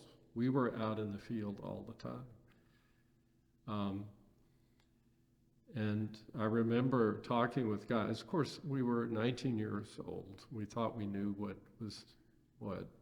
But it was clear that they weren't out doing the work that needed to be done to be able to counter what was a guerrilla force. Now, there were some NVA troops in our part of South Vietnam, but not a lot. Now, there was one, we went on one assignment where we went to the border with Laos. And we actually crossed into Laos, although they told us we didn't, but knowing how to read a map, I thought, well, when you're a kilometer from the border and you walk for 5 kilometers, then you're pretty much in this other country. And the US was building a new base for the ARVNs, and we were there to help provide security and patrol around the area. And the ARVNs were nowhere to be seen, and it was going to be their base. So you could have asked any guy in my unit, will the ARVNs be able to take over when we leave? No. But they started pulling units out, and I guess they figured the Delta was the place to start. So we were assigned if you had enough time in country, and thankfully I did. It's always been a little embarrassing that I didn't serve out a full year, but we were assigned to another unit. They disbanded I was in a unit, the 6th Battalion of the 31st Infantry Regiment. They disbanded that, and we were assigned to another unit. We were put on barrack ships in the Mekong River. And then we flew to, as a unit, this new unit, we flew to Hawaii. And there we were attached to the 25th Division, which is home based at Schofield Barracks in Hawaii. And we were assigned to the 100th Battalion of the 449th Infantry, which is there's a word for it, and I can never remember it. It was a Japanese-American unit. I think so. That was... Is it Nisei, I think? Yeah. They were not allowed to fight in the Pacific. These were Japanese Americans who wanted to volunteer to fight, even after Pearl Harbor and after what went on in... The internment camp. Yeah. So they would only let them fight in Europe. And they became the most decorated unit in the Army for their bravery. So we were attached to that. So that was kind of special, you know. And I finished out my time in the Army at Schofield Barracks, which isn't bad. Hawaii is not bad. How many months did you say that was? I got there in July, and I was there until the next spring. So, but it's great. Schofield is right in the center of Oahu. Are you familiar? Have you been to Hawaii? I have not been to Hawaii. You should go. If you haven't been, you should go. But it's right in the center of Oahu. So we could go on the North Shore. There was an Army beach, Haleiwa, which had little cottages you could rent for like $250 a night. And there's an Army post at Waikiki called Fort DeRussy, which had, at that time, an open grass. It was one of the prettiest areas of Waikiki. And they had these little wooden cabana-type structures that you could rent for $250 a night. They've since built a high-rise. That was the R&R Center for Hawaii. But you could spend the weekend at Waikiki Beach for $5.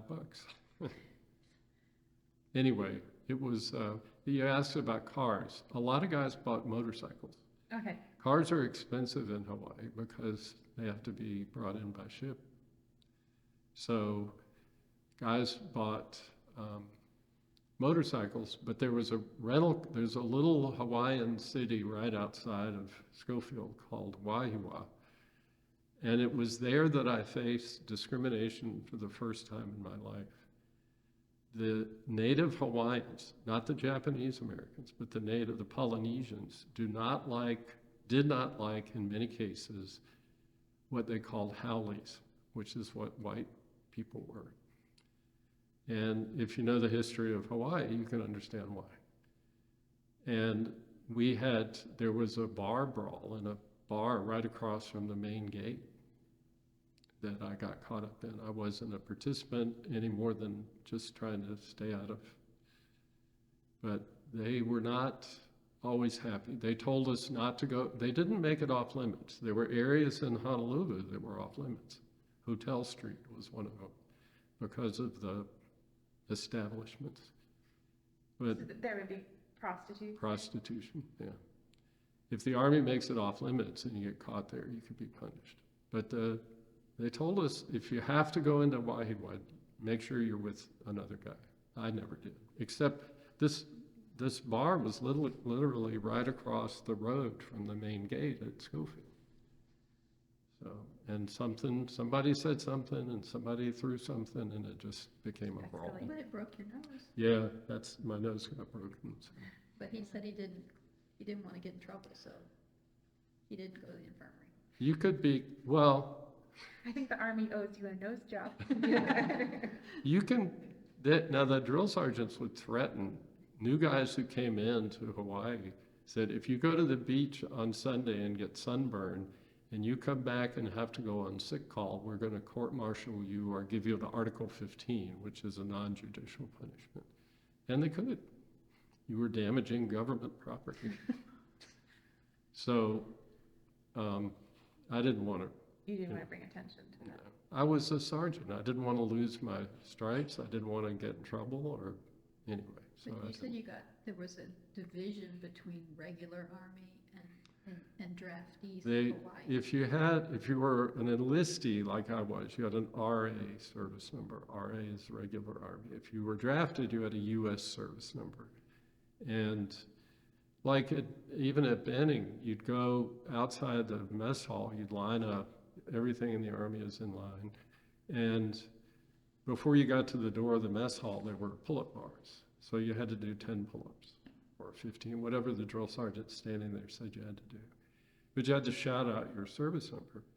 So I came up, the guy in front of me apparently was a draftee, and he shouted out his number. And I came up and I shouted out my number, did my pull-ups.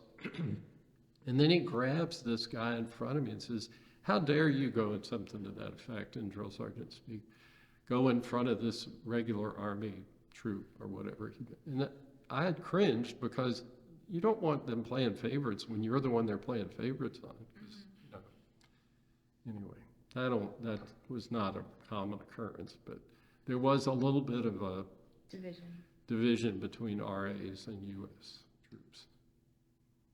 Okay, I remember on the phone, I had just talked to someone who told me that they felt, in terms of the strategic, troop management that the United States did in Vietnam, that they were rotating people regularly. So when you served in I'm not going to get your unit, sometimes it was a lot of different people because people were rotating out constantly. But you were saying that your unit was unique because you all stayed together. We did. I was not in the group that stayed together. Oh, okay. My unit, the 6th Battalion, 31st Infantry, trained together at Fort Lewis, Washington, which is the home base of the 9th Infantry. Now, the 9th has been decommissioned. It's a storied unit. It held the last bridge over the Rhine River near the end of World War II. Anyway, they trained at Fort Lewis, Washington. I remember them talking about training in tropical villages in the snow. So they came to Vietnam as a unit, and they left as a unit. What was left? I mean, the attrition rate was not good. So however many men were left, all went home at the same time. So what we were, the people that came in like me, were replacements for the casualties that were sent home. Okay. So by the time by the time they left, our unit was pretty mixed with people who had come in at different times. So it was that same old, you rotate out, when your year is up. But of course, Nixon's program changed that. So, although the guys that had only been there for a few months were assigned to other units, they didn't get to go to Hawaii. So. You had to have you said you'd been there almost a year, so Right. you've had enough time. Right. Do you think in the U.S. strategy that since you got to be put into a unit that stayed together, do you see any pluses or minuses from a very tiny, your personal view to that approach as opposed to the constant rotation and having different people entering into your unit all the time? It was hard coming in as a new guy in a cohesive unit, because what you represented was somebody they had known for a long time who was gone, either KIA or MIA or, wounded. So it was hard to it was hard to fit in. Now, once the numbers of those of us who were replacements started to build up, it wasn't quite as bad. But Army units, you may be dissimilar in background or race or beliefs, whatever, but when you're facing what we were facing, in my experience, as units come together, I've heard it said several times, and I don't know that I've ever been very, articulate in framing that, but it's true. I wasn't fighting for democracy in Vietnam. I was fighting for the guys who were in my squad. So, and that's, I think, probably the way it always is in a unit. So you have to develop that camaraderie to work together and know what to expect and know what's expected of you. So I had one experience when I was new. You know what new people are called. I think I told you on the phone, FNGs. So tell me again what Well, you know what F stands for. New guy? New guys, yeah.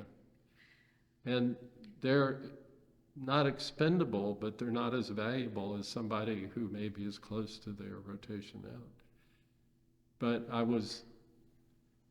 it was the first time I was in the field. I had my trusty M79, and we had set up you set up near dusk, and then after dark you move into your ambush position where you're going to stay the night. You're in a position with two other guys, so you can somebody's awake all the time, so you have guard duty for an hour and a half, then you sleep for 3 hours, and you have another hour and a half guard duty from 9 to 6.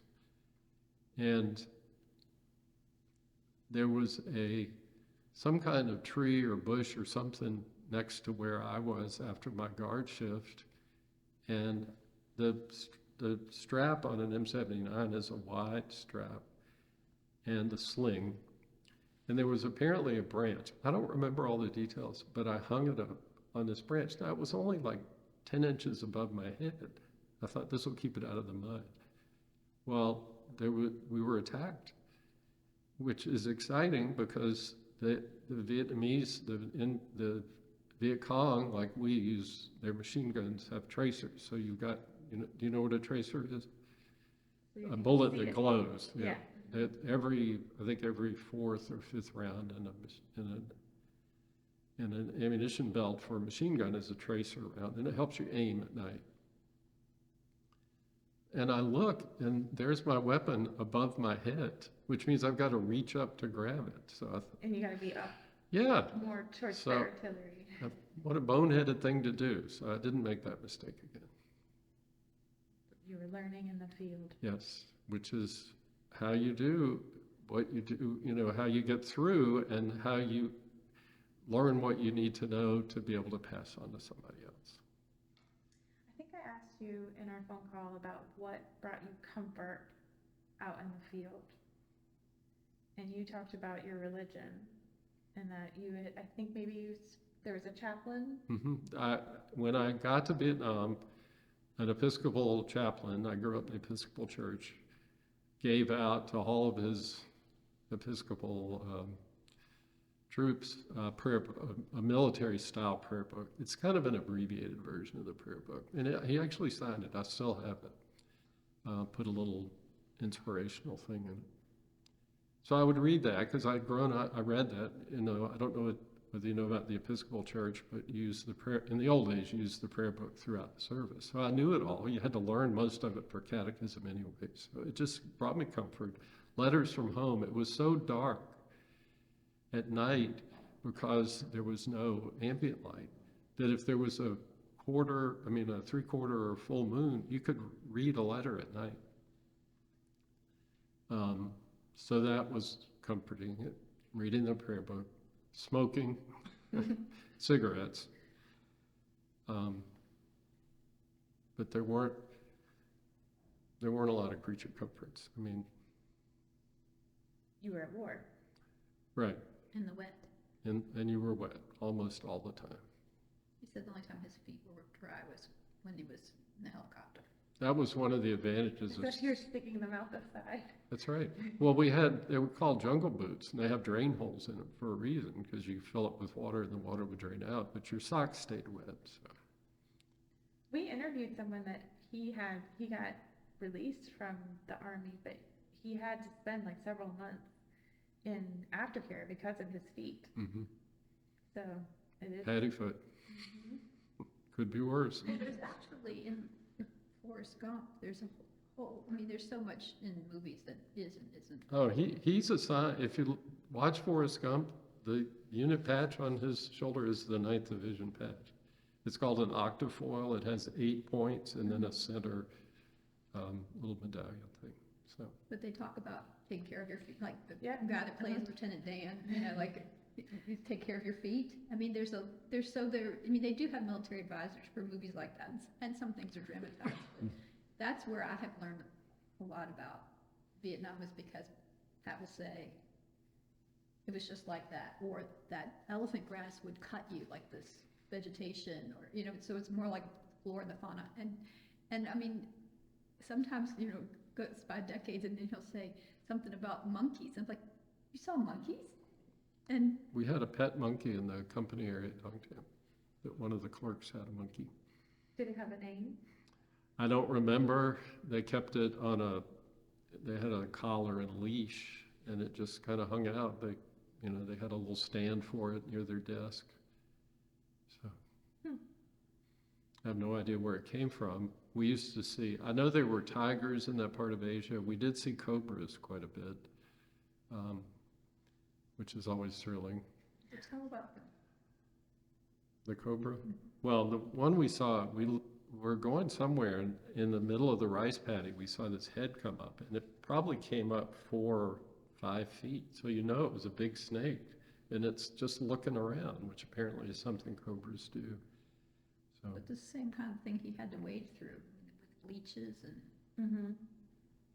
Yeah. We interviewed a veteran just last week, and he said that they would actually catch the snake and eat them. Not cobras necessarily, but I think he was saying that it's supplemented, so it gave them a fresh meat component to the sea rations. He didn't say it was for everybody, but yeah, we never did that. I don't know. Maybe some guys did, but maybe the Lurks did because they were out for days at a time. But most of the time when we went out in the field, it was for 3 or 4 days. So you'd be inserted somewhere, and you'd walk, you'd set up ambushes at night, you'd go, do whatever was needed. And sometimes you got resupplied, which meant you were going to be out for another 2 or 3 days. And then they'd usually bring us back to the fire base for one night. And occasionally, maybe once a month, they'd take us back to the division base camp for what they call a stand down, which meant maybe 2 days off. and your feet could really dry. You could, and the discipline was lax. They gave you, you could just kind of laze around in your bunk. You could read. You could go in the evening to the NCO club. Tell about the barber. At Moore. We had at the fire base. Our fire base was Fire Support Base Moore. We had a Vietnamese barber, And he would, he gave a good haircut. Of course, you know, you had a crew cut. But he had a straight razor. Do you know what a straight razor is? Yeah, the old fashioned. Well, he had somehow made it so it had a little slit in it. So he would take double-sided safety razor blades, like old Gillette blades, and put one in, and he'd shave around your head, all around your hairline. Or he'd give you a shave. You had to shave in Vietnam. You didn't have to shave every day, but you had to shave. And you'd complain. It was, that razor, it's dull. So he'd take it out and he'd put the other one in. So he was just switching it back and forth. But it turned out, I actually met a man through our church. We got to know, we had just started there, and I had in my blazer coat, in the lapel, I had a little lapel pin. I'm sorry. Yeah, I had when you get a medal or commendation, you get the medal, you get the ribbon, and you get a tiny little lapel pin. And I had put the Purple Heart in. So he saw it and he asked me about it. And he said, well, where were you? I said, well, I was with the 9th Division in the Delta. He said, I was too. He said, where were you stationed? Well, I was at Dong Tam, but also Firebase Moore. He was at Firebase Moore. He was artillery. So he stayed at Moore. He lived there. And so in the course of getting to know each other, he's since passed away. In the course of getting to know each other, we were talking about, maybe I was telling about the barber or something. He said, you know what that barber was? He said they caught him one day pacing out distances from certain points because somebody, probably the commanding officer of the unit, they had something called ground surveillance radar, which did exactly what you could see large bodies of people moving with it, apparently. But it was on a tower. Well, the choppers that came into Moore had to land outside the berm, but they were afraid, I guess, that a chopper would hit the tower. So they put a light on it. Well, light is the enemy if you're trying to hide. Right after they put the light on it, we started getting mortared at the fire base. And so this guy was measuring out distances. So he could tell them where to aim the mortars. Mortars can be accurate if you know what you're aiming at. If you don't, you just aim for the lighted tower. Well, soon they decided it was a bad idea to have the light on the tower. So he was arrested, I'm sure, and taken away to a POW camp. But it wasn't uncommon. We had Vietnamese locals that worked for us in our units. There was a program called the Chu Hoi program, and I used to know what it meant. But it was for Viet Cong who wanted to defect and help American or ARVN forces. I don't think the ARVNs trusted him. We had to trust him. And they would go out and they would give you, like, stay away from here, you might find this here, whatever. It wasn't at the level I was. It was by platoons or a company, which is 3 or 4 platoons. But, you wonder, did they really defect, or are they trying to sabotage a unit? So. it seems like Vietnam is such a complicated conflict, and the sides had, flip-flopped to the French, and, it was just such a thing where I think, it's almost like the people were just trying to survive, and they were doing what they thought would get them the best situation. Right. In a very bad situation. Right. It was, for the Vietnamese people, talk about tragedy. The war was hard enough on Americans, but they lost thousands, hundreds of thousands maybe. Yeah, way more than we did. Exactly. And their country was, when you fly at 2,000 feet in a Huey, it was like, I called it once, a guy took offense at it, and it was one of the classes we took, a tropical moonscape. It was tropical, but it was covered with craters. Have you ever looked at the moon through a telescope? Mm-hmm. That's what it looked like. And some of those craters, we had to go in at times and check on the after effect of a B-52 strike. The joke with the B-52 was the only thing they could hit was the ground. But the bombs they carry are so big, they make a crater that would fill up, that would be this part of this room. And a crater that throws up a rim of dirt, and then they filled with water because it was in the delta. So you had to go in and talk about snakes. There would be snakes hanging in the trees that were blown up from these bombs. And they went on for quite a distance because they would just drop bombs in a line. Well, you had to investigate. They wanted to know what it looked like on the ground. So, you know, and you realize they were indiscriminate in what they hit. They may have tried to hit strategic targets, but this was the Delta. There weren't any big cities where you were. No, Dongtan Mito was the biggest city. There was another one on the river called Kailai, which we did bridge security for at times, but it wasn't a big city. Now, those cities have grown quite a bit, I think, since the war ended, but they weren't big when I was there. There was only one paved road that we ever were on. Everything else was gravel, dusty dirt roads. Sometimes when we left Dongtan to go out to the fire base, they would put us on trucks if the roads had been cleared. The roads had to be cleared every morning by the minesweepers. So, Tell about what happened with the guy about the grenade. oh, we were riding.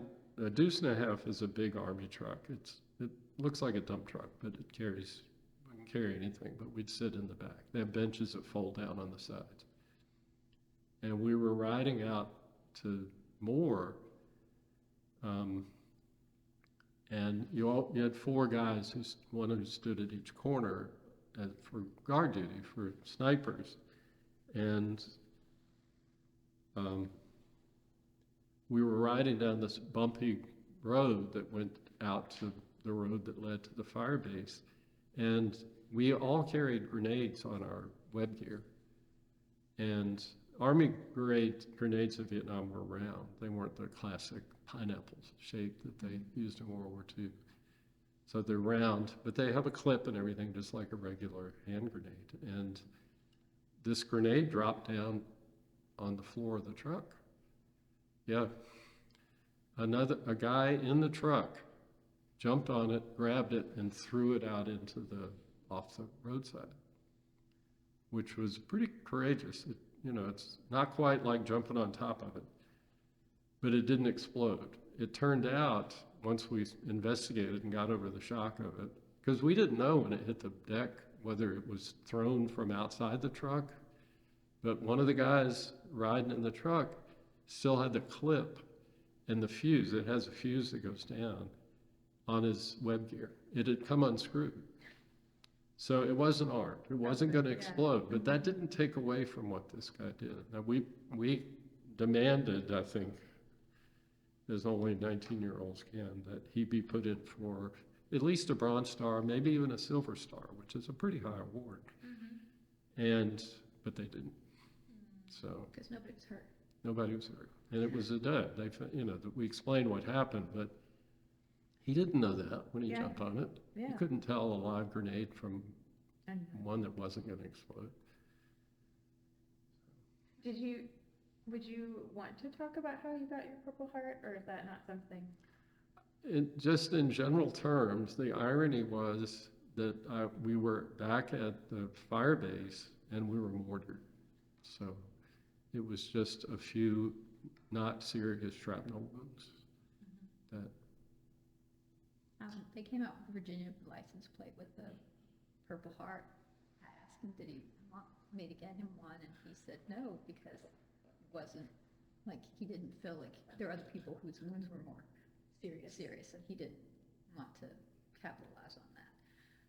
But it did finally prevail, and we have a license plate that's a CIB, Combat Infantryman badge, which is something that some people, that's an issue of stolen valor. There are men who have high careers, but they've never been in combat.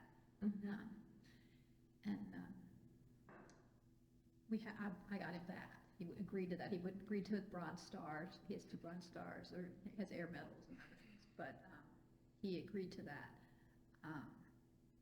And he did show me yesterday in his orders, he was looking through them, that when he left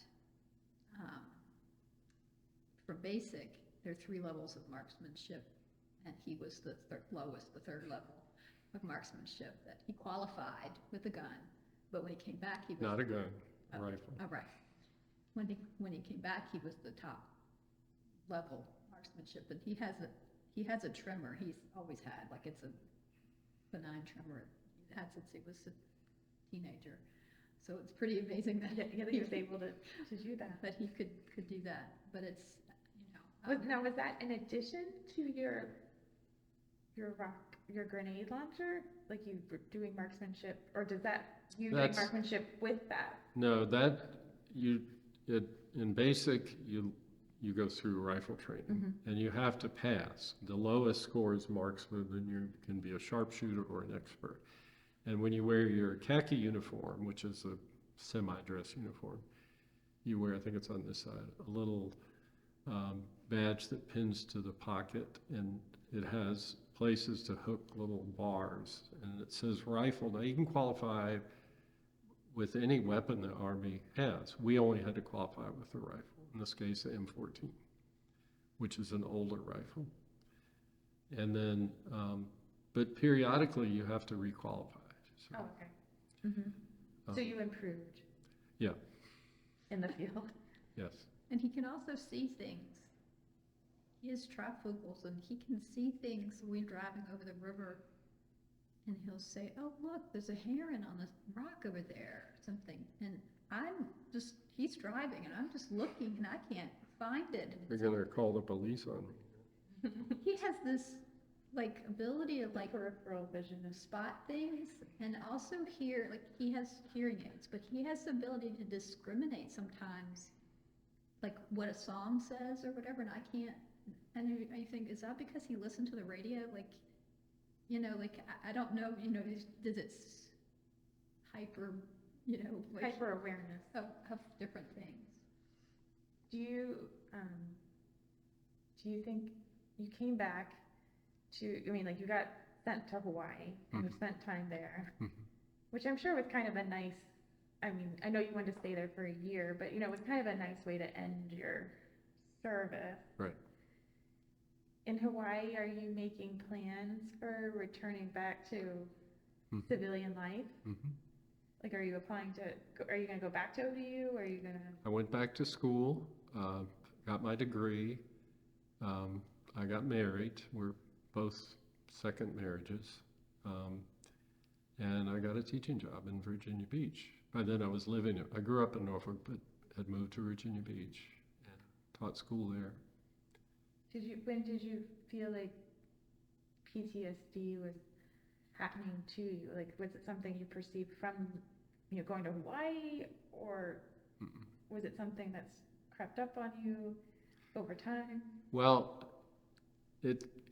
I had one bad experience with the VA. When I came to Richmond, my ex-wife got married. I taught in Virginia Beach, and then she had her master's degree but wanted to go back to graduate school. The only program was at William and Mary. So we agreed. We had bought a townhouse, So I applied for a teaching job in Williamsburg, James City County. It's a combined school district. And she applied and was accepted in the program at William and Mary. And so I taught there for a year, and then she applied. Her field was special education. She was also a teacher. And she had done some consulting work for the State Department of Education in Richmond. And a guy she got to know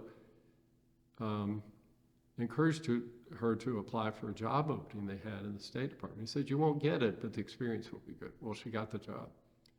So we came to Richmond, and I applied for a teaching job in Hanover County and got it. And then she didn't want to be married anymore.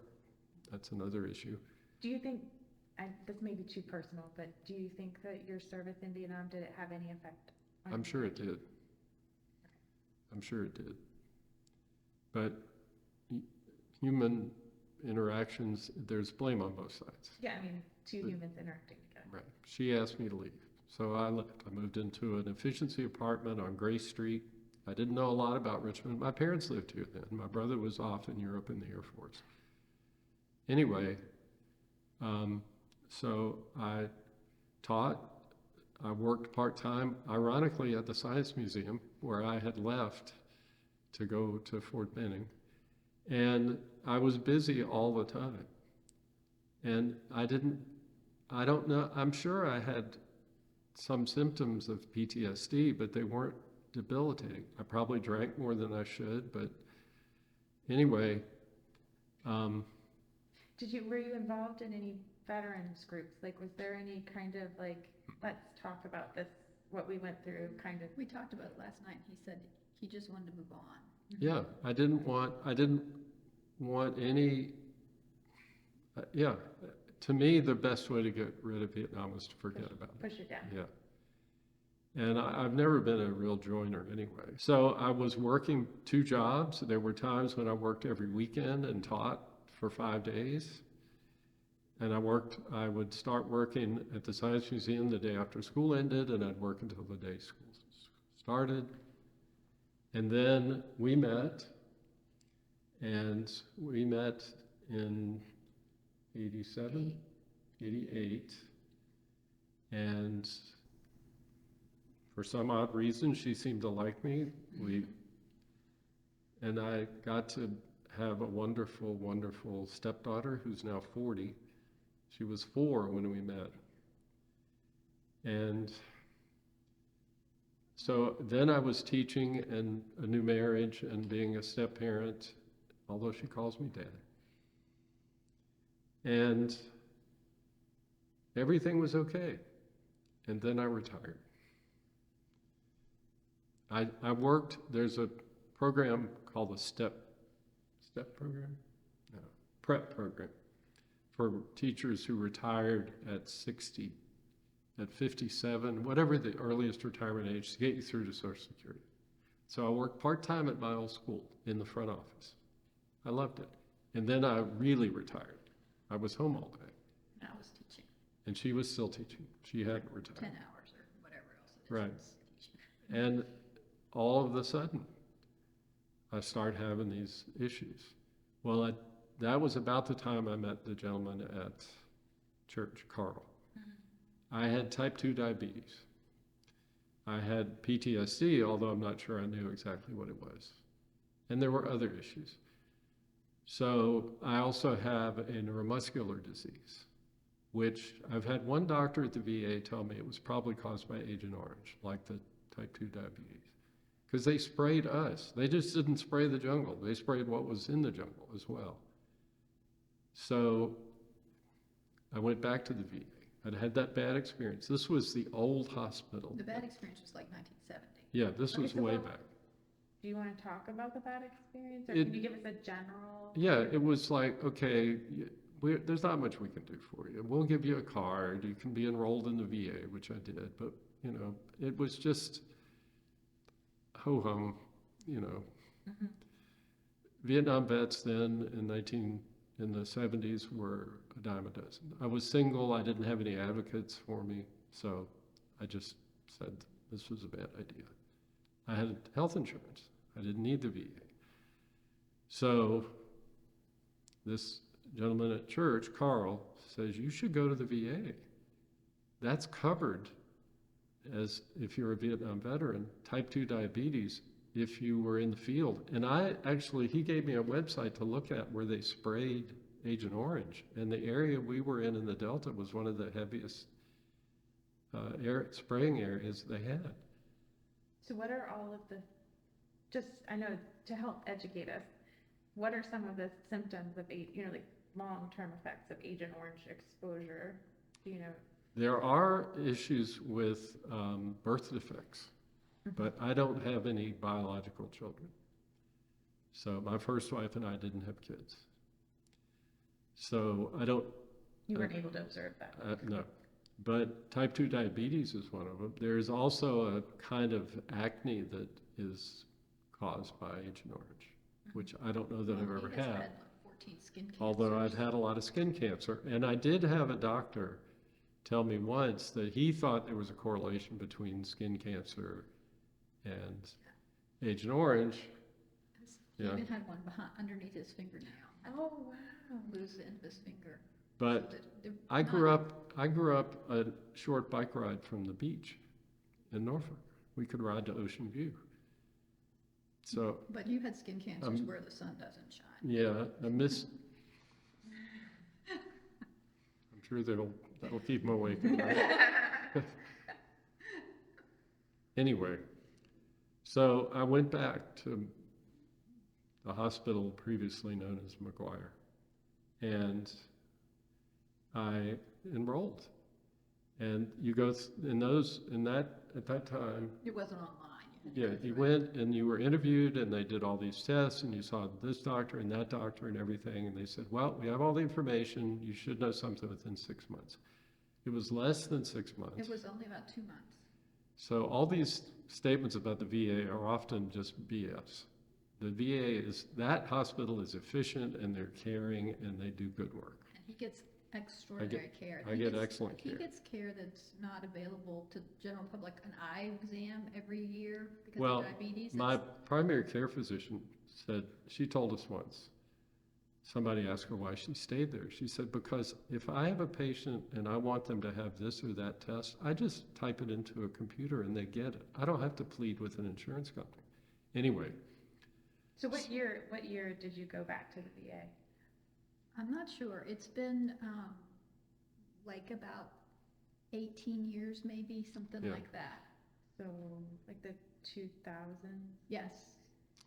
it was after I was my disease is called myasthenia gravis.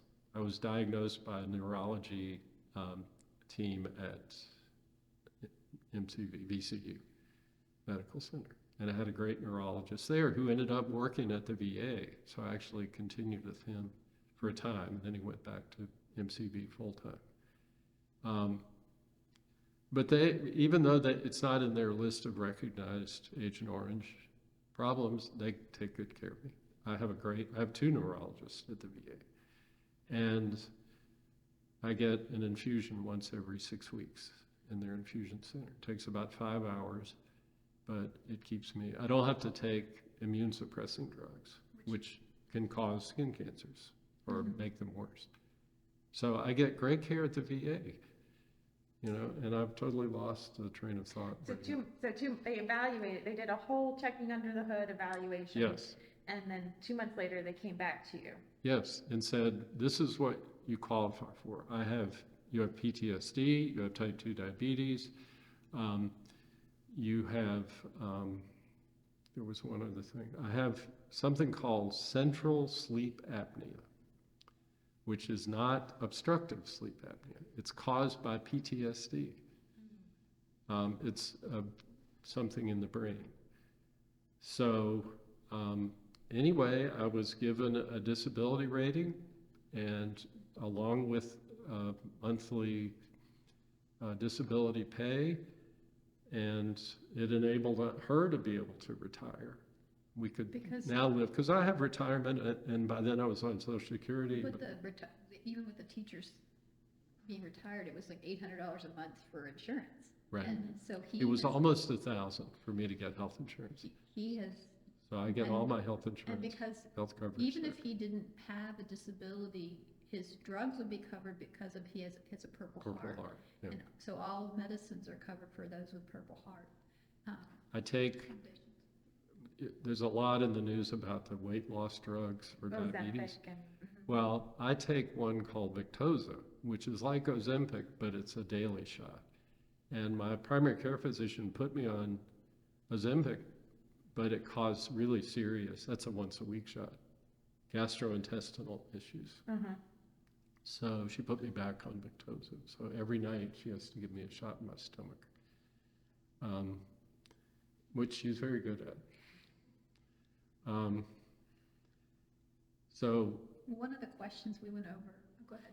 I forgot. I keep losing my train of Well, thought. one I'm of the sorry. questions we went over on the list was, what was, what was the impact of Vietnam on your life or whatever? And I said, well, how do you answer a question like that? You know, succinctly. And we agreed that that Vietnam has impacted his life physically and mentally for his entire life. And he really summed it up last night. Well, so far. That's what you said about the television. The war. You said the war, it was like, Oh, I had this, somebody asked me once about Vietnam and what it was, did I have flashbacks? I may have had them when I was younger. I had some really scary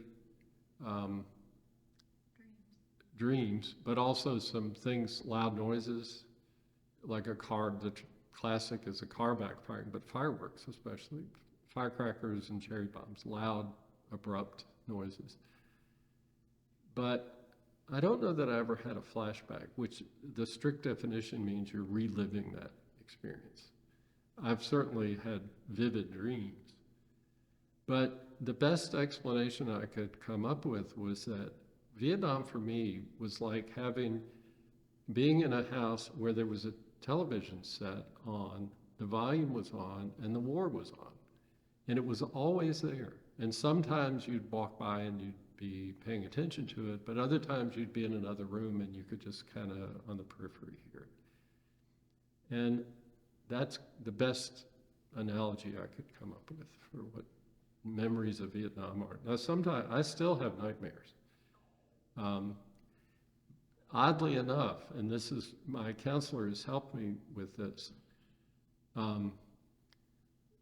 apparently as you age and get further away from the traumatic event, the nightmares start to blend what happened with the present. I don't know whether I told you this, but I talked to Dr. Meyer about this. I had a dream where I went out of, we just lost our dog. Anyway. I'm sorry about I'm so sorry about your dog. That's why I couldn't come in before. But I would, in the evening before we'd go to bed, I'd go down to the utility room and open the door and let the dog out. And he'd go out in the backyard and do his thing and come back in. Well, in this dream, I went out in the backyard from my house and I was in a rice paddy in our backyard. And there were these shadowy figures, classic black pajamas and the conical hats on, that came over and were taking me. And that one, I think I woke up trying to yell. I don't think I was yelling. But I've had other dreams where I was walking down a sidewalk in a neighborhood and there were houses on this side and the war was going on this side. Just really weird, combination of, well, this looks normal, this doesn't.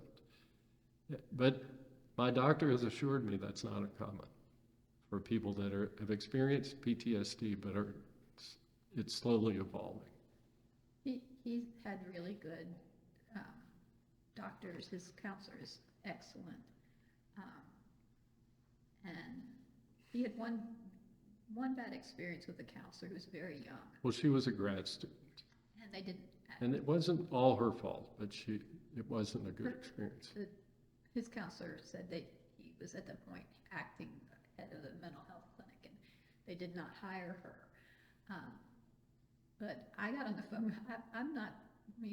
He's a competent person. I never called his principal or anything, but I called this woman and said, I've never seen him like this. And she had me do a lot of writing. And of stuff that I didn't want to write about or talk about. And I said, I've been married to him for 25 years, and he's never been this rattled. Of course, in retrospect, he just retired. Mm-hmm. And so there were, not Everything all her was coming. fault, but when I talked to her, she was very unresponsive to my concerns, and she said, well, sometimes you just have to shake up the soda bottle. And I said, are you aware when you open the bottle that you're only left with half the soda? And she didn't have any answer for me. You know, like I said, he's so rattled now. I've never seen him this disturbed and upset and anxious, and so it was a bad combination of rather unsympathetic. And I just finally, I kept going around and around. I said, we're not getting anywhere. I said, I just hope if you treat somebody else like him in the future, you'll be aware that there are consequences in his real life outside of your counseling. Anyway, I went to his primary care physician, who was a cardiologist in Russia, who was here as a general practitioner, and She was like the ultimate Jewish grandmother. she was, yeah. She was tough. She'd yell at you, but she cared about you. And she got and you things knew done. that came And through. he was so nervous about this, not wanting to keep with this counselor. And he said, I would like my wife to talk to you, but when I'm not in the room. So she said, that's very unusual for a man to want his wife to talk to me without him present. And I said, he feels bad. He gets excellent care. He doesn't want to get anyone in trouble. He's not looking to complain about anybody, but I said, this counselor's not working for him. And she said something like, she's like, if you're the one that has to dance to the music, you don't like the music, we change the music. Like, she's very curt, like she's very like abrupt about things. And at first we were very alarmed by her, but I cried when she retired. And I heard her call his counselor, and he's something to I'm hearing her side about, I'm busy, I've got, full caseload or something. I can't hear all what he's saying. And she said, you must owe me at least one favor. And when I cried, because she'd advocated for him, and it's been the best thing for him. This counselor has been wonderful, and he's really wonderful. I think you said his name, but let's just say your counselor's name again. Brian Meyer. Mm-hmm. So are there different types of counselors at the VA, and maybe it's about finding the one that fits your Well, I coping style? I don't know. They're different types. They're different levels of counseling. Dr. Meyer is a psychologist. I have seen a couple of psychiatrists, which if you need to have medicine prescribed, you need. And they've just built a brand new women's center it's standalone outside the main building at the hospital. So obviously their counselors would be geared toward a different. Women veterans have been the most underserved group of veterans. So it's long past the time when they should have been. But anyway, he's good, and he's very patient with me. We started during the pandemic with video sessions, and he said, I'd like to stay with that if it's okay with you. So I still, we've got, and it was weekly, then it was every 2 weeks, then it was monthly, and now it's about every 6 weeks. Okay. He said, anytime you need to talk to me more often, just let me know. I did attempt suicide once. I ended up in the hospital for a month. So I know what it means to have people working to help you. So. How old you were? How old was I? You were in your 30s. I was in my 30s. Been back in the service for a while. Yeah. That was about the time I was trying to get help at the VA. That was when You had the bad experience. Yeah, and I was single. My ex-wife had left. Or actually, she kept the house. I had to leave. It wasn't all her fault, but. I think it's hard, impossible for a civilian to understand what war is like. I mean, the very first time I heard the story about the Cokes, I'm 26 years old, and he's telling me that the phrase, well, sometimes after a firefight, like it was a normal phrase, like sometimes I went to Kroger, like sometimes after a firefight, women would come out and sell Cokes. I mean, what do you do with that information? After a firefight, there's no way I can relate to that. There's nothing in my suburban experience. I mean, I've taught middle school, so that's challenging, but there's nothing I can, and without humor, there's nothing I can do to relate to that. And, you know, and I have to understand that, you know, that there are impacts on him, and he does not sit with his back to things. Like, I didn't realize for years, like, why didn't you like this seat? Like, I try to give you the best seat, or, you know, and it was like, can I sit there? And it was always because he was facing the door, and I don't know that he even knew it. Like, it wasn't one of those things that we talked about. And there's a book of something about, it's called Vietnam Wives, I think.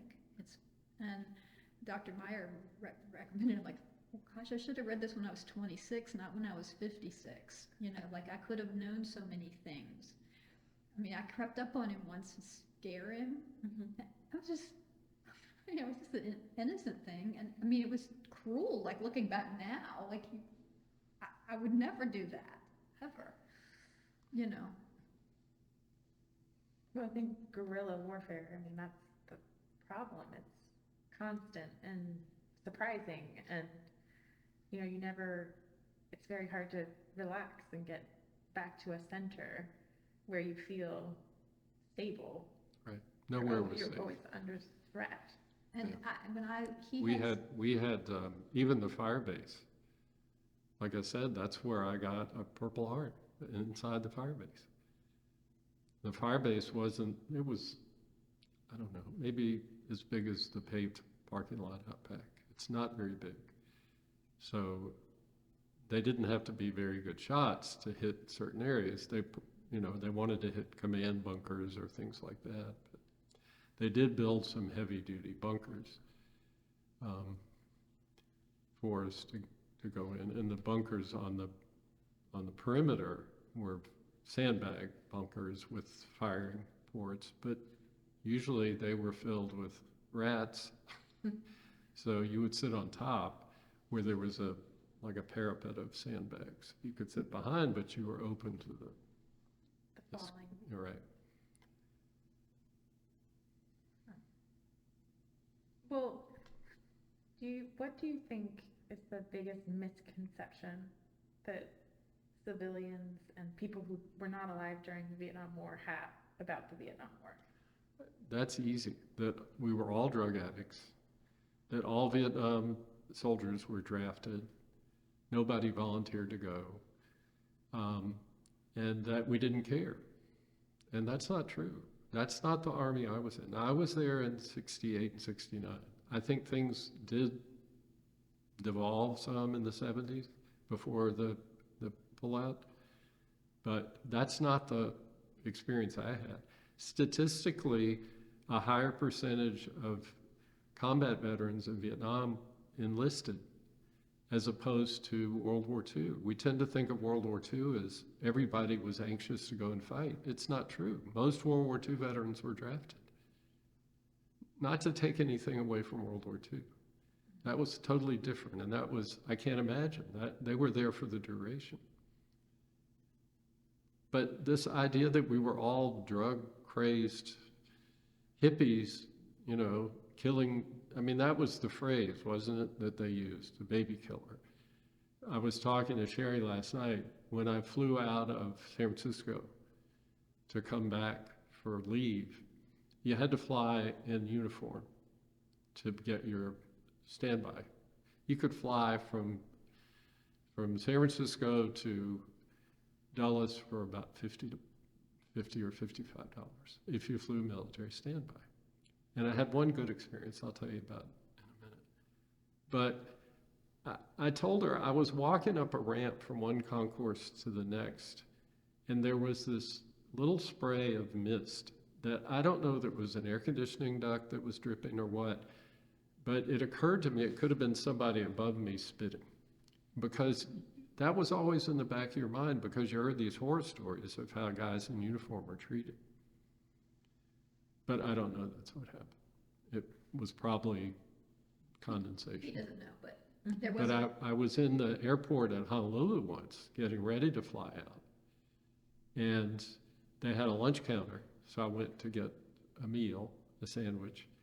And when I went to pay, it was a classic where the wait staff is behind the lunch counter. The woman said, "Your lunch has been paid for. There's a Japanese businessman who comes through periodically, and whenever he's here, he pays for the lunches for all of the military." that are sitting here. Now, this was a Japanese businessman, That's like- and not a 20 Hawaiian businessman. like He was from 25 years Japan. After World War II. And one time, this had nothing to do with, this was just luck. A sailor and I got on the plane, and we were sitting in they were 707s, which were big jets, but they were, not wide body. So he and I were sitting next to each other. There was one other person, and the stewardess and whoever got on the plane, and they pointed at us, and we looked at each other. We knew we were getting bumped off the flight, because that's the deal with standby. They bumped us into first class. So we got to sit, we were actually sitting at the first two seats at the bulkhead, right behind the cockpit. That's the only way to fly. Did you get drinks? We got anything we wanted, yeah.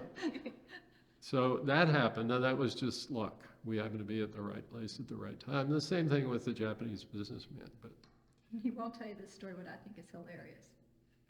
That you could take the dividers of the seats off, and you could lay down. And he said in the Army, you were always tired. You never had enough sleep. And I don't know which flight he was flying. I don't remember He either. took this thing down, and he was laying with his head at the aisle. And you have to realize this is mini skirts. And he woke up, and this woman's skirt was over his face, like, because her, like. And I said, "What did you do?" He said, "Well, I closed my eyes."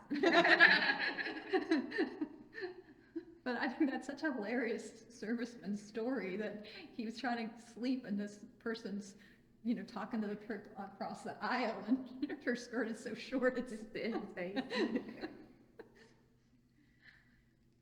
But those are the kinds of stories that he would tell me for years. It was just. I feel like some of the veterans that we've spoken to, they're like, I had a story that was kind of gave people a chuckle, and that was the story they gave people so that it didn't create an uncomfortable feeling. Because a lot of times when you said you were a Vietnam veteran, people would just shut down. They don't want to hear it. Or they ask the wonderful. But there's a funny dynamic of you don't want to tell war stories, and I never have. But at the same time, there's a part of you that says, why don't these people care about what happened to us? The war ended in 1975. That was a hard day watching all that stuff go on. It was live. And, it starts to hit you, what did we accomplish in Vietnam? What did these 58,000 men and women die for? But, it was funny because there are times when you think, are they just ignoring the fact that I'm a Vietnam veteran? Or do they not care? But at the same time, would I have told them anything? Probably not. My uncles didn't tell war stories. We all knew they were veterans. We knew what they did. My uncle, who was in Burma, I can't imagine what he went through. He was in the army in Burma where the Japanese had taken over. He was a lifelong alcoholic, just like my mom was. It was her brother, and died young. So, maybe if he had had somebody to talk to or gotten some treatment at a VA hospital. But the gentleman that encouraged him to enroll in the VA, who was a really wonderful man and did a lot of things, he's founded a lot of nonprofits, and he did a lot of good. He really befriended Pat. They never met anybody, either of them, that was in the same tiny little area, this fire base that was like this parking lot size thing. But he was artillery, and we probably talked on the radio, because one of the things you did when you went out in the field, when you set up a position, and we did squad-sized operations sometimes, which meant there were only 6 of you in 2 positions, and you would have to set up where artillery fire would come if you needed artillery support. So you had maps. I love maps still, even though at that point it was for a different reason. But you would find out where you were on the map, make sure. But to make sure, you wouldn't want to have a high explosive round fired unless you knew exactly where it was going to land. So they would fire, we called it woolly peat. It was white phosphorus. It's terrible stuff if it's used against personnel. But if they could fire around and have it explode in the air. And it produced a big flash and a big white cloud. So you would mark where that was so you knew if we had to call for artillery that we'd be safe. So you had to talk with the artillery people, and the fire base wasn't that big, so I can't imagine. I didn't talk to this gentleman at least once or more to call in. We could call in, we could get air support. I was 19 years old, and I could call in. The Navy flew Phantom jets then, which you don't see anymore because they've been phased out. But we could call in these Phantom jets to drop rounds. They actually, I remember the first time, I didn't call it in, but you can hear them coming, and they release their ordnance behind you. And you look up and you think, oh shit, what have they done? But it comes sailing over your head at quite an altitude, and it explodes in front of you. They come in behind you, so that it's a little nerve-wracking when it first happens. But to be 19 and to be able to do that, I mean, holy cow. Felt very powerful.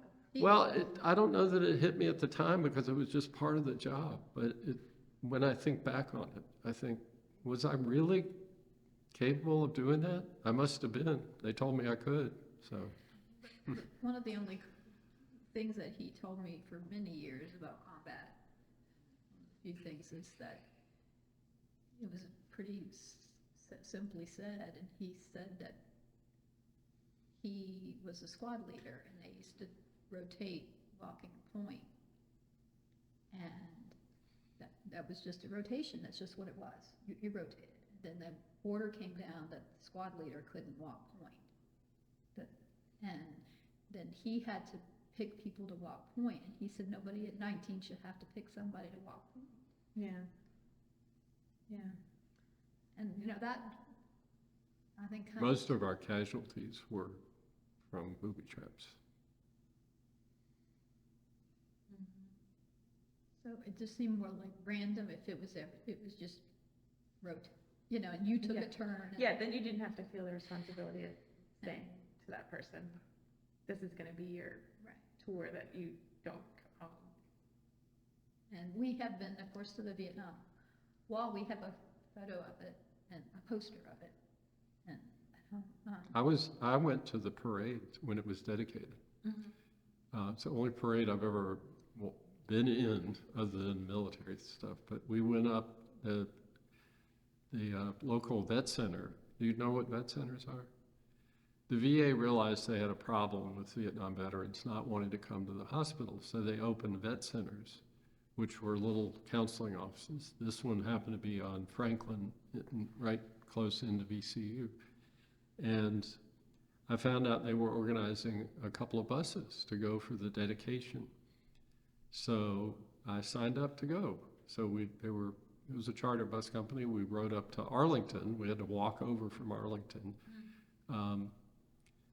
And we kind of mustered on the mall, and they told us where our unit would be. So we got in line, I think it was Constitution, and we marched to which wasn't that far, to the Vietnam. I have a pin that I got for that. And of course, Ronald Reagan was president, he spoke. And I remember it was a Jewish chaplain who used a Bible phrase, in a mirror darkly, or how's it go? See in a mirror darkly, but now face to face. Yeah. But have you ever seen the Vietnam Veterans Memorial? You know it, it's polished marble. So when you look at it, you see the names, but you can see yourself reflecting that.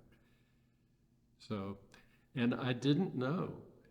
I didn't find out until a few days later that my mom and dad went as spectators.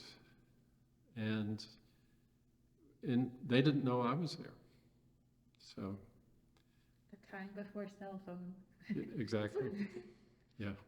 But we've been there, and Pat will look for the people that he went to high school with, but he will not look for anybody that he was in the service with.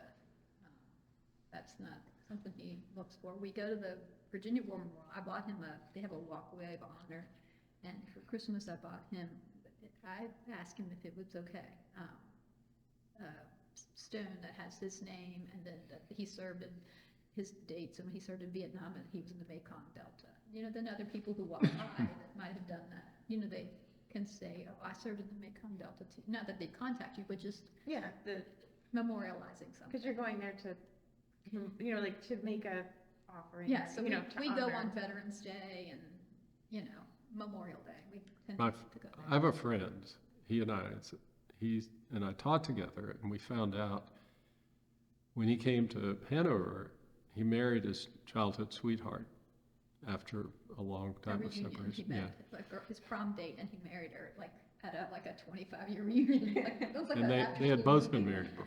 But anyway, his name is Ray, and he's a Vietnam vet, 2 tours in the Army Rangers. And so he bought a stone. His grandfather, he's the third, like I am, but he got a normal name. His grandfather was in World War I, his father in World War II, and he was in Vietnam. So his stone has all 3 names with the conflicts. And before you ask, he won't come in for this. He doesn't. We get together for barbecue periodically at Mission Barbecue, but we talk about just military stuff. You know, just gloss over the outside. We have never told war stories with each other, and I think that's why we get along so well. They put at the Mission Barbecue on Glenside, next to the cash register, they display memorabilia. They display his and his friends' patches. Our patches. Are right together. But then when he got there, they put Pat's patch upside down. It looks like a flower. Well, it's hard to tell what's They right put it side upside up. down, so they had to pat it. It's not a flower. I know It's it's an not. octophore. But for the women in the room, it looks like It's a like a flower. But that's what makes them good friends, that they know that what they've been through, but Yes, they don't they don't need to talk talk about it. The other friend who encouraged him to go to the VA, you know, wanted to go to lunch with him, and he He wanted to talk about it. wanted to talk about it, and But his work was hard and dangerous. But I remember we talked on the phone about what a REMF is, rear echelon MF. So he wasn't in the field. He was an artillery person, so he was somewhat safe. I mean, you're handling high explosive ordnance all day, and you're in an area that's being mortared. So it's not like he was safe in a nice cozy office job somewhere in Saigon, but he wasn't in the field. And I don't think he understood what it was like or why I might not want to talk about it. And his only dealings with the local population was those who came on the fire base to work, like the barber or people that would clean. You know, it's classic using the indigenous people for menial jobs that nobody else wants to do. domestic. Yes. So it was just a difference, and I finally had to stop, hanging out with him, which I felt bad because, but he didn't take a hint that Pat Yeah. couldn't talk about these things, and it was upsetting, and it made him agitated to think about going out because he thought he was going to ask him, and then the And what was he gonna anticipatory do? anxiety. So it was, but he was a lovely man, and we're really grateful that he encouraged Pat to get involved in the Yeah, VA because he's I owe had him a lot so for many doing that. benefits, and he served. I mean, it's not to in any way impugn his service, which was exemplary. In fact, he had gotten a deferment, and his best friend's brother was killed in Vietnam, and he went to the funeral, and he was so chagrined that he was already married, and he enlisted because he felt like he didn't want to teach, he taught just to avoid the draft. He got, specifically, and he enlisted. So he was already a college graduate. That's why he was artillery. He wasn't. He was older.